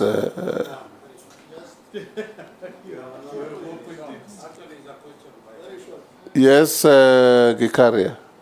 Thank you. Just as I was going through, just before somebody else sent me a question regarding, when you talk about sports, Bwana Namwamba, we normally just, like in football, we think about Harambee Stars, Starlet, AFC, and the big clubs. Then we forget the route where it starts. And that route, your offices are devolved, but they don't have even enough funding to be able to do some little bit of some activities at the local level so that they can be able to somebody can be able to nurture. Myself, I've been in football for 30 years, and I will tell you how important it is for us to start the youth clubs at our local level. And lastly, change about thank this. Thank you. I gave you one. Okay, so. Russell. Thank you, Speaker. Honorable Ababu, it is looking out of the box that we may, this really will just be a statement, a shopping list in case we'll approve your nomination. In our region, a lot of youth are the ones who are involved in wrestling and causing chaos in terms of security. Recently, we saw a lady who was teaching youngsters archery in Baringo. I think Baringo or West Pokot, one of the two. That brought so many youths together, others who are perennially trouble causers. If that thinking out of the box can actually be encouraged, in the Ministry of Youth and Sports. Thank you, Chair. Thank you. Ababu, shortest time possible. Thank you, Mr. Chairman. Mheshimiwa Mboko, the drugs, the drugs challenge is, goodness, it's a monster. It is destroying our young people incredibly. And the sad thing that it's just not localized around the coastal belt. It is now pretty much all over the place. And as I said earlier, it has now even infiltrated the sporting arena. In fact, the challenge I posed earlier of doping must be recognized as drug abuse. And even those substances that our young people are being caught with, those substances must be rated as drugs, and the penalties meted on the offenders must be as severe as the penalties we have for what you want to call the hard narcotics. And so this is an area where we have to work. We have to approach it through education. I know there is a very useful program called the Olympic Values Education Program, which integrates a number of values that can be part of our CBC training program. And this can be done in partnership with bodies like NACADA. And ADAC. ADAC is the anti-doping agency of Kenya. But it is a space which will take a multi-agency, a multifaceted approach, and it requires incredible volume of resources. It is something which government must have an integrated, clear framework. I can tell you that because the majority of the people who are affected are young people, Honorable Mboko, what I can commit at this stage is that if I'm confirmed in this office, I would be a champion against drug abuse within cabinet to push for a framework by government, an integrated framework that can confront this monster before it destroys a whole generation right before our eyes. Honorable Speaker, alongside drugs is gambling. Gambling, and this is another huge challenge. And I remember the last time I was in this honorable house, we grappled with this challenge of how do we. I remember especially the contributions of the late Jacoyo Midio, who was very passionate about this agenda on the risk posed to our young people by gambling. Again, this is an area which we have to manage. The gambling industry is a big global enterprise, The betting firms are also now some of the key partners in the space of financing sports. And so we need to find a framework to balance this. And again, it is an area where I'll be available to listen to best practices to see how we can manage that space better, Mr. Speaker, Mr. Chairman. Honorable Gikaria, we just must fund local.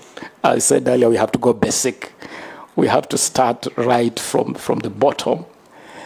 I do recall that in the early days when some of our teams were doing very well, Harambee Stars was doing very well, teams like Gor Mahia were winning continental tournaments. Is a time when they had a stream of talent flowing in right from the grassroots. Teams like FC Leopards would get players straight from Kakamega High School. You could see some form of conveyor belt conveying talent, and that talent feeding the national teams and our Harambee Stars. We have to go back to those basics, and we have to send funds to where the rubber meets the road.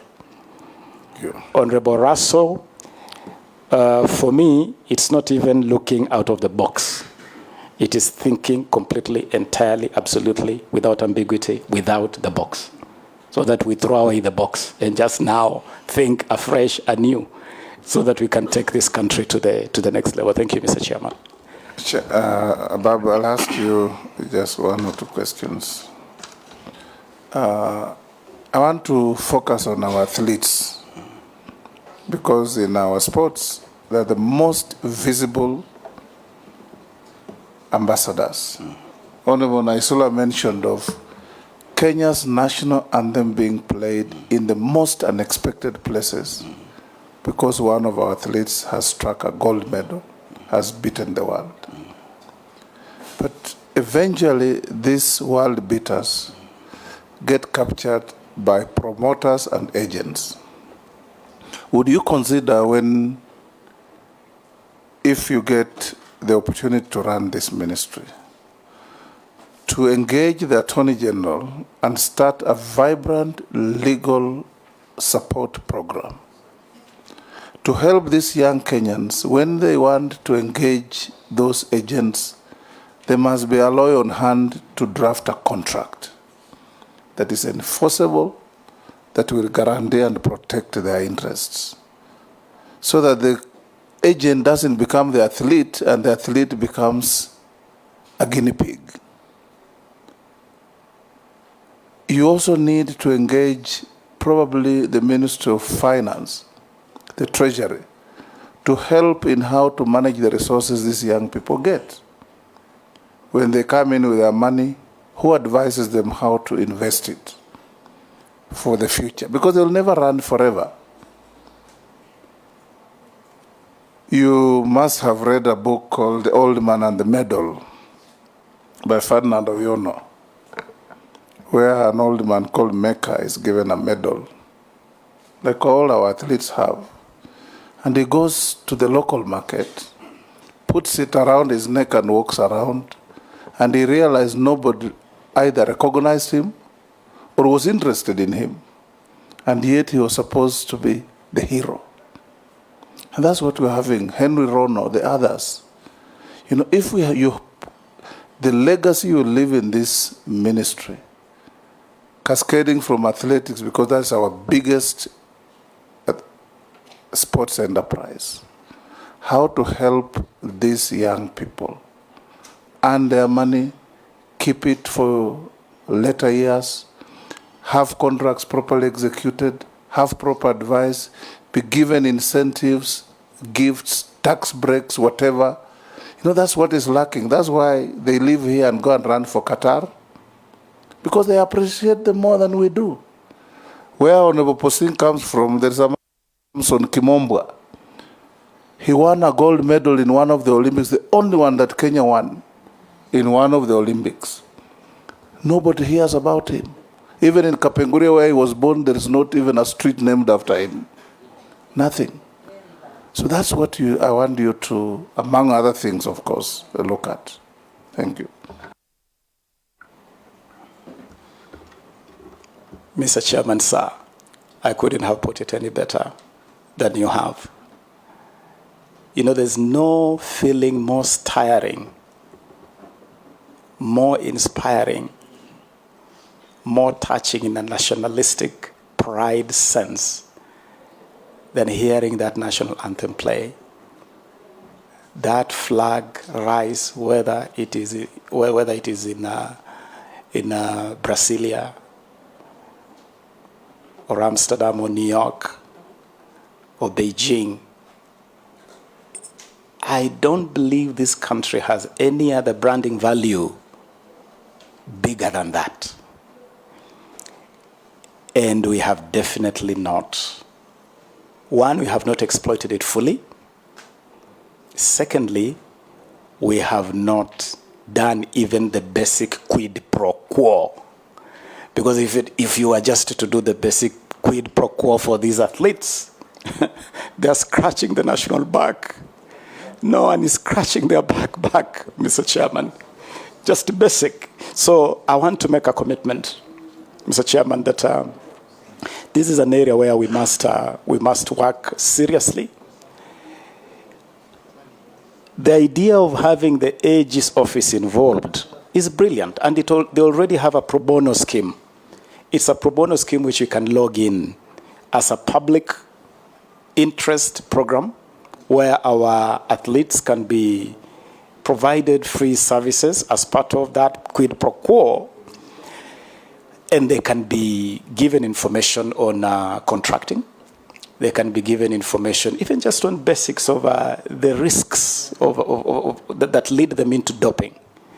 engagements with agents, because not every agent that comes here is a nice person, and some of them do terrible things.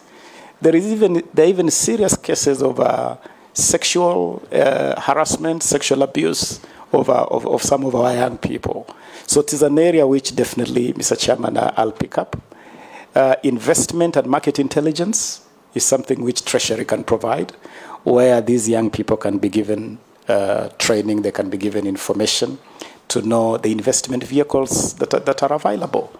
For instance, now the Kenya Kwanza government is going to be very big on affordable housing. It's an area where our athletes can be guided on how to direct their resources, be part of national government development while also putting their money to good use. So yes, Mr. Chairman, I am very well guided by your supreme wisdom, Mr. Chairman. 3 minutes. Tell us what you want us to do for you. Mr. Chairman, let me first of all say that sitting in this room in front of you and these honorable members, I'm a very proud Kenyan that our institutions truly have matured. The manner in which you have conducted this exercise, the decorum, the maturity, just makes every Kenyan's heart fill with pride that we are maturing as a country and our democracy is on another level. So I want to thank you, Mr. Chairman, and the honorable members for making this house and making this country so proud. Let me also use this opportunity to thank His Excellency the President for finding me worthy of nomination to this office, and give the assurance that should this house find me worthy to serve, I would definitely put my best foot forward with passion and full motivation, Honorable Kosing. And just to conclude by saying that I am a hustler and the son of a hustler, like hustlers like many of us are. I have walked that journey of coming from the village to be able to sit here and get the privilege to serve my country. And I want to thank the people of Budalangi. They are Abanyala people. Honorable Chair Mheshimiwa Wandai would tell you that the people that they call Jomanyala, they are actually the real Jonam. And while our good neighbor and Shemej think they are better fishermen and sailors, Jomanyala actually say we taught these good neighbors how to fish and how to sail. And we also taught the Igbo of Nigeria how to wrestle. Amalinza the cat can confirm that. So, Mr. Chairman, I want to thank these people who gave me the platform to become who I am, and just give an assurance to the sporting fraternity that if I'm confirmed in this position, I'm going to be listening very keenly to everybody, and I'm going to run an open door policy where my door will be open to all stakeholders to work in so that we can improve this sector together. And the young people of this country, I want to be a friend of the youth of this country. I want to give them voice. I want to open doors of opportunity to them. As they say themselves, Nawalambotov na ninawarank tu sana as young people. Thank you, Mr. Chairman. Thank you, Honorable Namwamba. You are now released to leave the committee and go to your other duties. Thank you for answering questions clearly. Honorable members, a stretch of 3 minutes. 3 minutes. Then Sergeant, look for our next nominee.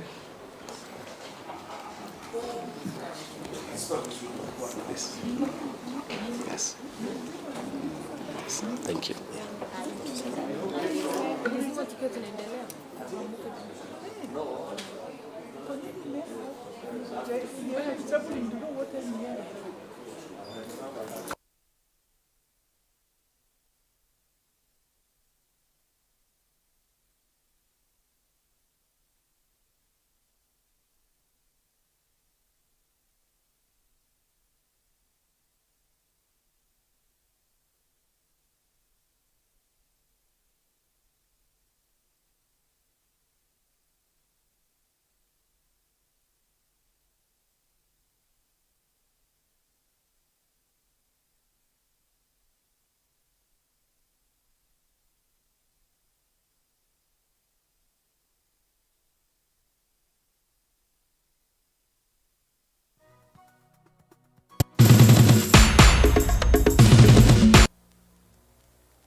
well do you know what's happening around you?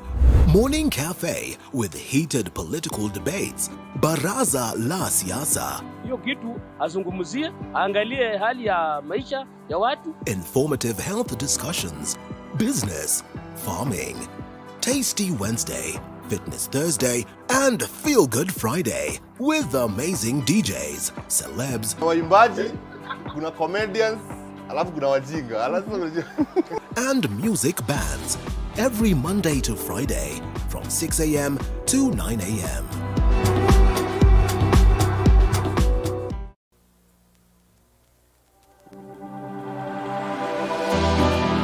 How well do you know what's happening around you? Morning Cafe with heated political debates. Baraza la Siasa. Hiyo kitu azungumzie, angalie hali ya maisha ya watu. Informative health discussions. Business, farming. Tasty Wednesday, Fitness Thursday, and Feel Good Friday with amazing DJs, celebs, waimbaji, kuna comedians, alafu kuna wajinga, and music bands every Monday to Friday from 6 a.m. to 9 a.m.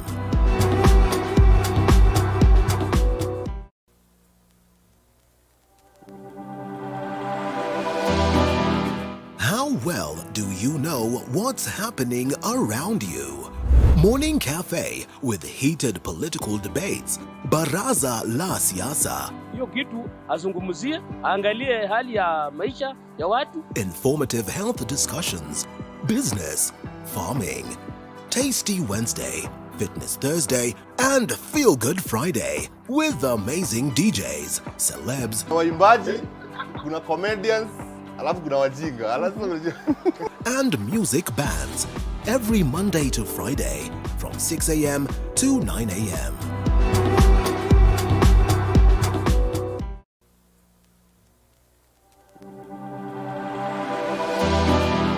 How well do you know what's happening around you?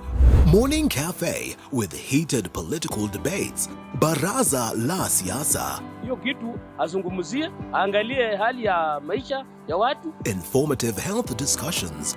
Business, farming. Tasty Wednesday, Fitness Thursday, and Feel Good Friday with amazing DJs, celebs, waimbaji, kuna comedians, alafu kuna wajinga, and music bands every Monday to Friday from 6 a.m. to 9 a.m.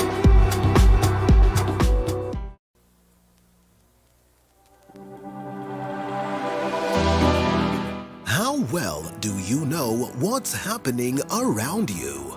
Morning Cafe with heated political debates. Baraza la Siasa. Hiyo kitu azungumzie, angalie hali ya maisha ya watu. Informative health discussions. Business, farming.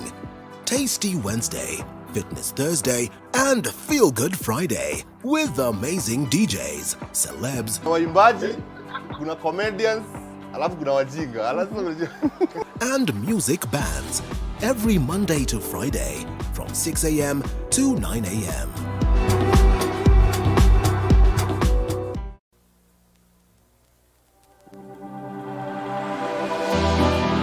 How well do you know what's happening around you?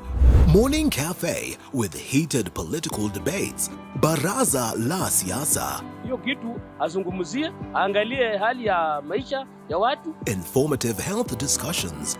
Business, farming.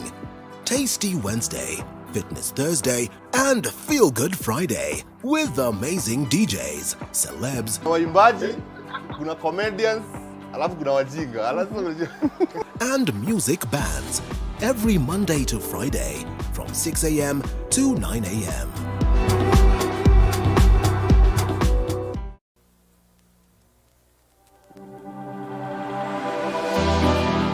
How well do you know what's happening around you? Morning Cafe with heated political debates. Baraza la Siasa. Hiyo kitu azungumzie, angalie hali ya maisha ya watu. Informative health discussions. Business, farming. Tasty Wednesday, Fitness Thursday, and Feel Good Friday with amazing DJs, celebs, Waimbaji, kuna comedians, alafu kuna wajinga. and music bands every Monday to Friday from 6 a.m. to 9 a.m.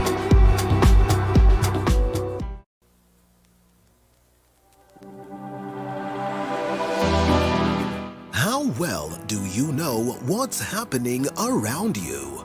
Morning Cafe with heated political debates, Baraza la Siasa, Hiyo kitu azungumzie, angalie hali ya maisha ya watu. informative health discussions, business, farming, Tasty Wednesday, Fitness Thursday, and Feel Good Friday with amazing DJs, celebs, Waimbaji, kuna comedians, alafu kuna wajinga.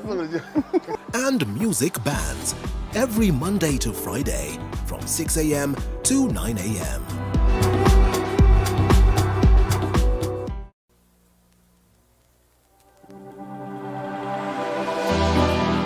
How well do you know what's happening around you? Morning Cafe with heated political debates, Baraza la Siasa, Hiyo kitu azungumzie, angalie hali ya maisha ya watu. informative health discussions, business, farming, Tasty Wednesday, Fitness Thursday, and Feel Good Friday with amazing DJs, celebs, Waimbaji, kuna comedians, alafu kuna wajinga. and music bands every Monday to Friday from 6 a.m. to 9 a.m.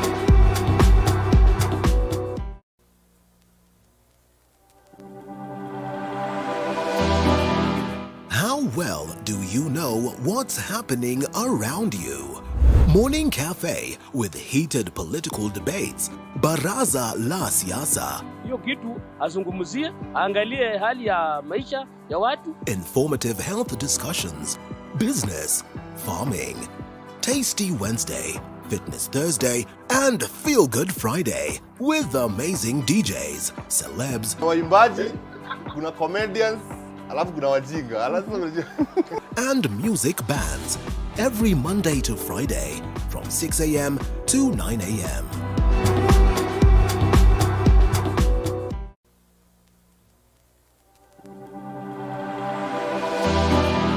How well do you know what's happening around you? Morning Cafe with heated political debates, Baraza la Siasa, Hiyo kitu azungumzie, angalie hali ya maisha ya watu. informative health discussions, business, farming, Tasty Wednesday, Fitness Thursday, and Feel Good Friday with amazing DJs, celebs, Waimbaji, kuna comedians, alafu kuna wajinga. and music bands every Monday to Friday from 6 a.m. to 9 a.m.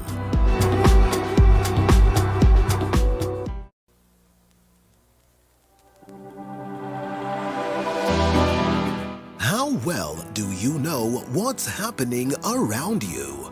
Morning Cafe with heated political debates, Baraza la Siasa, Hiyo kitu azungumzie, angalie hali ya maisha ya watu. informative health discussions, business, farming, Tasty Wednesday, Fitness Thursday, and Feel Good Friday with amazing DJs, celebs, Waimbaji, kuna comedians, alafu kuna wajinga. and music bands every Monday to Friday from 6 a.m. to 9 a.m.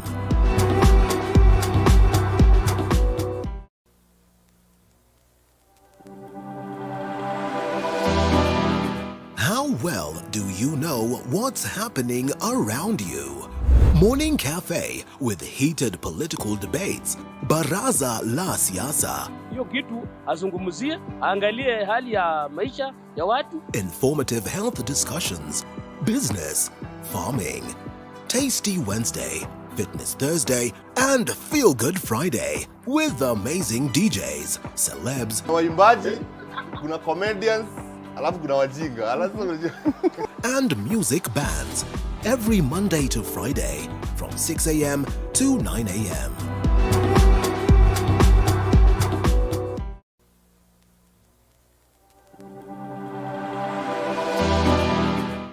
How well do you know what's happening around you?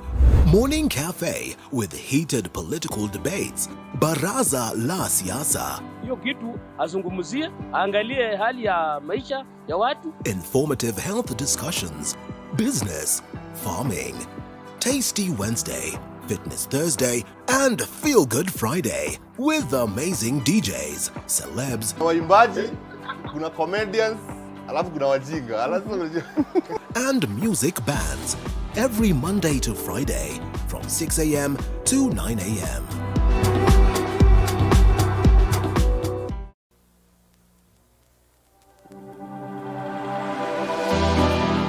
How well do you know what's happening around you?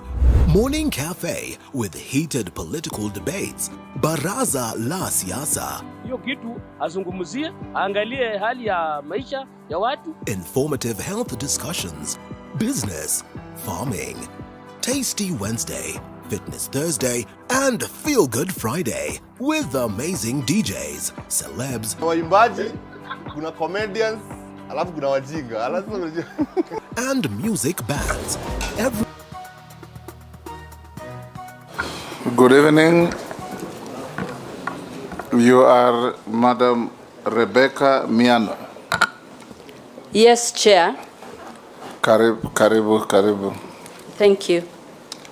Can the clerk proceed to administer the oath? Mama Rebecca, you have a choice between the Quran, the Bible, and affirmation depending on your faith. I will use the Bible. You may stand. Take the Bible in your right hand, lift it, and take the oath.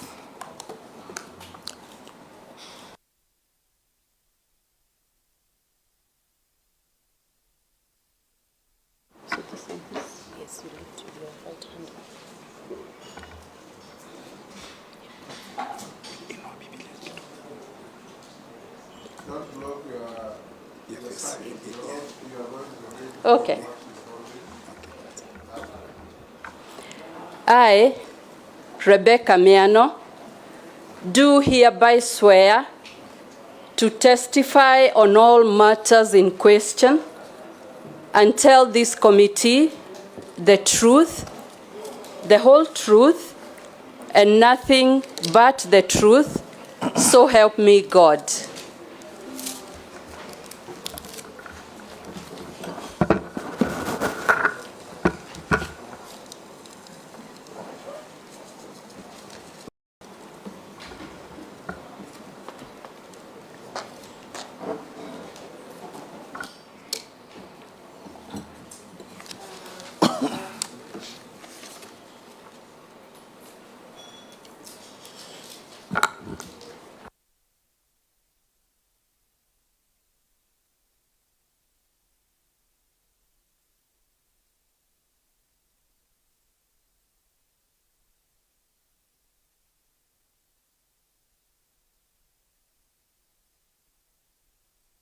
Welcome, Ms. Rebecca Miano. This is a committee of the National Assembly, the House of Parliament, constitutionally vested with the authority to conduct confirmation hearings, or vetting as it's called, to establish the suitability of your nomination by His Excellency the President to occupy the position as the Cabinet Secretary for East African Community, Arid and Semi-Arid Lands and Regional Development. The committee is chaired by the Speaker, here speaking, yours truly, and we have members who I'll invite to introduce themselves, starting with the Majority Leader. My name is Opio Wandai, MP Ugunja. My name is Owen Baya, MP Kilifi North. My name is Robert Mbui, MP Kadhiani. My name is Rehab Mukami, County MP, Nyeri. I'm Ferdinand Kevin Wanyonyi, Member of Parliament, Kwanza, Trans Nzoia County. My name is George Gitonga Murugara, Member of Parliament for Tharaka Constituency, Tharaka Nithi County.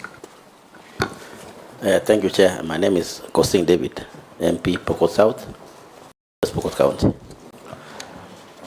My name is Abdul Rahim Daud, MP for Nordimenti, Meru County. Honorable Mishimboko MP Likoni, a member of this committee. Nelson Arab Koech, Member of Parliament, Belgut. Caleb Amisi, MP Saboti. Didoraso, MP Saku. Abdi Shurie, MP Palambala. Masemeri, MP Teso South. Gikaria David, Nakuru Town East. Stephen Mule, MP Matungulu. Naisula Lesuda, MP Samburu West. We also have the parliamentary team, secretariat led by Florence. You introduce your team. Thank you, Honorable Speaker. Sitting in for the clerk, I'm Florence Abonyo, Director, Audit, Appropriations and other select committees. With me is Mr. Michael Karuru, the Deputy Director, Legal Services, and behind him is a team of officers in the committee secretariat.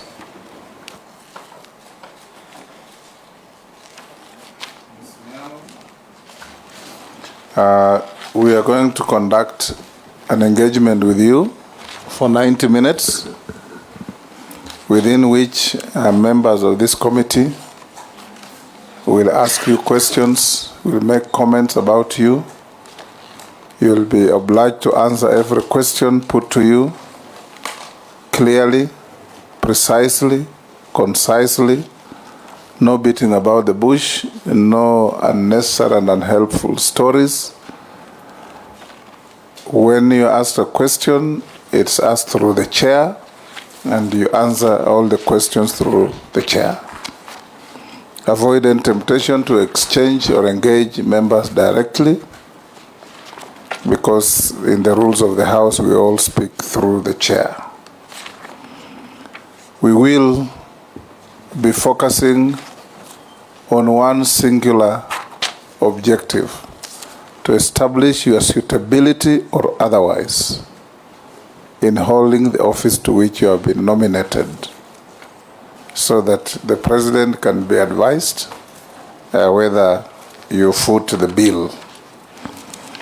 Before we do that, we'll go through a few preliminaries, and thereafter I'll give you about 10 minutes or less to tell this committee the story of your life. Who is Rebecca Miano? How have you walked your journey to where you are? I'll start by asking you the documents that you ought to have come with. If you have sent them to us, the clerks will want to see the originals to compare with what you sent to them. They'll release back the originals to you. Do you have a KRA clearance, tax clearance certificate? Okay. Yes, Mr. Chair, I have. Do you have your Higher Education Loans Board clearance? Yes, I do. Do you have your clearance by the Ethics and Anti-Corruption Commission? Yes, I have. Do you have a certificate of conduct from the DCI? Yes, I have it. Have you ever been charged in a court of law and convicted of an offense? No, I haven't. Are you a dual citizen of Kenya and any other sovereign?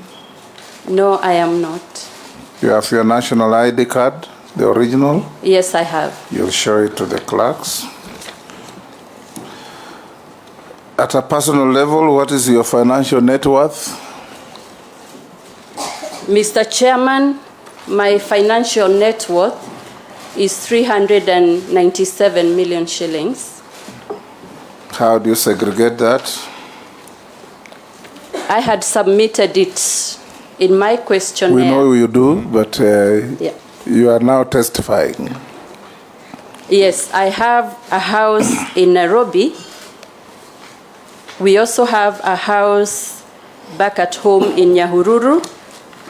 The rest are properties that we have acquired over the last 30 years. And what I have shown now, Say we.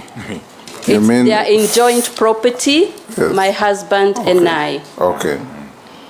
And the value is the current market value that has appreciated over time.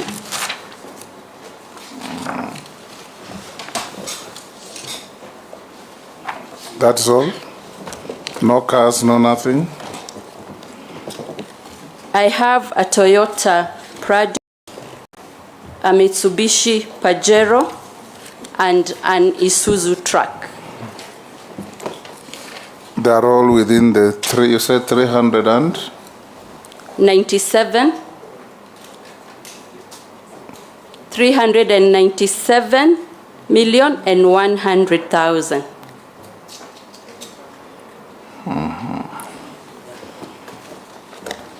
Good.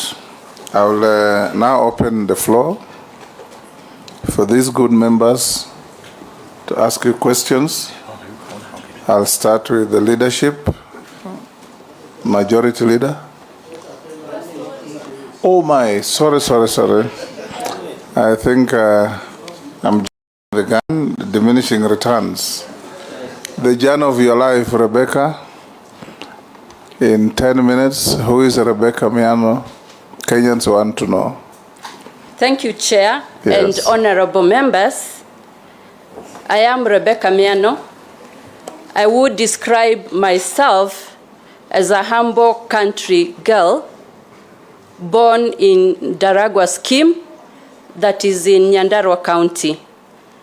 I was born in a large family of 14 siblings, and I am number 13 out of 14. My father was a civil servant and the sole breadwinner for the family. Therefore, Chair, we grew up with little resources, but I thank my parents that they invested in education for myself and my siblings. And when I look back at my life growing up in Daragwa, I have realized that what was packaged as challenges has contributed to my life. Chair, I was sent to a boarding school at a tender age in class 4 because the weather in Daragwa was quite cold and I would miss school often. And so at the age of 8, my father made a bold decision to take me to boarding school. And Chair, boarding school teaches the pupils to be independent, but what I recall most about boarding school are the opening days. We used to open school on Mondays, but my father never took an off to take me back to school on Monday. He therefore would take me to school on a Sunday. Mr. Chair, I remember my classmates would describe me as the girl who used to be brought to school on a Sunday when everybody else will come in on Monday. The matron would receive me, Chair, and in the evening would put me in the dormitory. The only privilege I had, she would ask me to choose which bed I would want to sleep on that day. And it was a big dormitory. We had no electricity. And I remember vividly, I used to be very lonely the whole night. Then the following day, I would be alone in the compound until other students arrived around 3. Looking back, the matron should have kept me in her house for that night to make me better, but all the same. So after primary, I passed, and I went to secondary school, a school called Kapropita Girls in Baringo, where I sat and passed my O-level and my A level in the same school. Again, opening days, my mother would take me to the road. I get to a matatu, and Baringo was quite far. I would arrive in the evening. And my father and mother trusted the process that she has gone, she will close school and come back. And so that's the kind of life I had in primary and secondary school. Later admitted to Nairobi University, studied law, then Kenya School of Law, and I was admitted as an advocate of the High Court of Kenya. I had a short stint in legal practice, and my career detoured into corporate world. I joined the energy sector as an assistant legal officer. And Chair, I grew through the ranks up to what I am now. And I describe my career as a staircase career, where I served in each and every grade that was in the establishment. Some of the roles I served, senior legal officer, later became company secretary and legal affairs director, to what I am now. Chair, there was no elevator or escalator in my career. I steadily rose the staircase, and when I thought I have landed, it looks like there is still another staircase that I am here to discuss with you today. Chair, in the energy sector, I am proud of many achievements, and the one I'll point out is being able to steer a company that has provided security of power in the country. Chair, if you recall, around the year 2007 or 008, we had a similar drought like we have now, but we didn't have enough power. We would buy newspapers to check the schedule of when your area would have electricity. Right now, we do not have water, but we still have electricity because of the diversification of power generation, especially venturing into geothermal. We have done many other things. Kenya is now number 6 in the world in terms of geothermal development, which is something to be proud about. And there are many other achievements that I have included in my CV. Chair, I have also undertaken professional and postgraduate trainings and qualifications, including advanced management from Strathmore University and the University of Ayese in Spain, program on negotiations from the Harvard Business School, management of power utilities, a course that I did earlier on in life. Chair, at that time I was more interested in travel, but looking back, that is one of the most important courses I did, and I managed to understand fully power generation. After Kenya Power, there was unbundling of the energy sector and separation of functions, generation, transmission, and distribution, and that's when I moved to Kengen to start a legal department. I am a member of professional bodies. I will start with the Law Society of Kenya, East Africa Law Society. I am also a council member of the World Bank Group Advisory Council on Gender and Development. I am serving as the Vice Chair of the UN Global Compact, and this is a movement that enables leaders to discuss business sustainability and practices that will promote business. Mr. Chairman, I also serve in other capacities. but I'll leave that for now. I am a family lady. I am married. I have 3 children, all in their youth and teen age. And I do hope, together with the other youth in this country, they will prepare themselves to participate in nation building for the benefit of our people. Chair, for the docket, I have been nominated. If my nomination is approved, I look forward to pursuing and protecting Kenya's interests, especially in the first theater of our interaction, which we call our neighborhood, which is the East African community. I also look forward to participate in development of our regions and our arid and semi-arid lands for posterity, prosperity, and for the good of our people in Kenya. Thank you, Chair. Thank you, Rebecca. We'll now open up to questions, comments from members of the committee. I'll give the first bite to the majority leader. Thank you, Chair. The first one probably would just be a clarification whether Mrs. Rebecca Miano is the same as Rebecca Mwangeli Mwendo, because the degree certificate in her profile reads a different name from all her other credentials.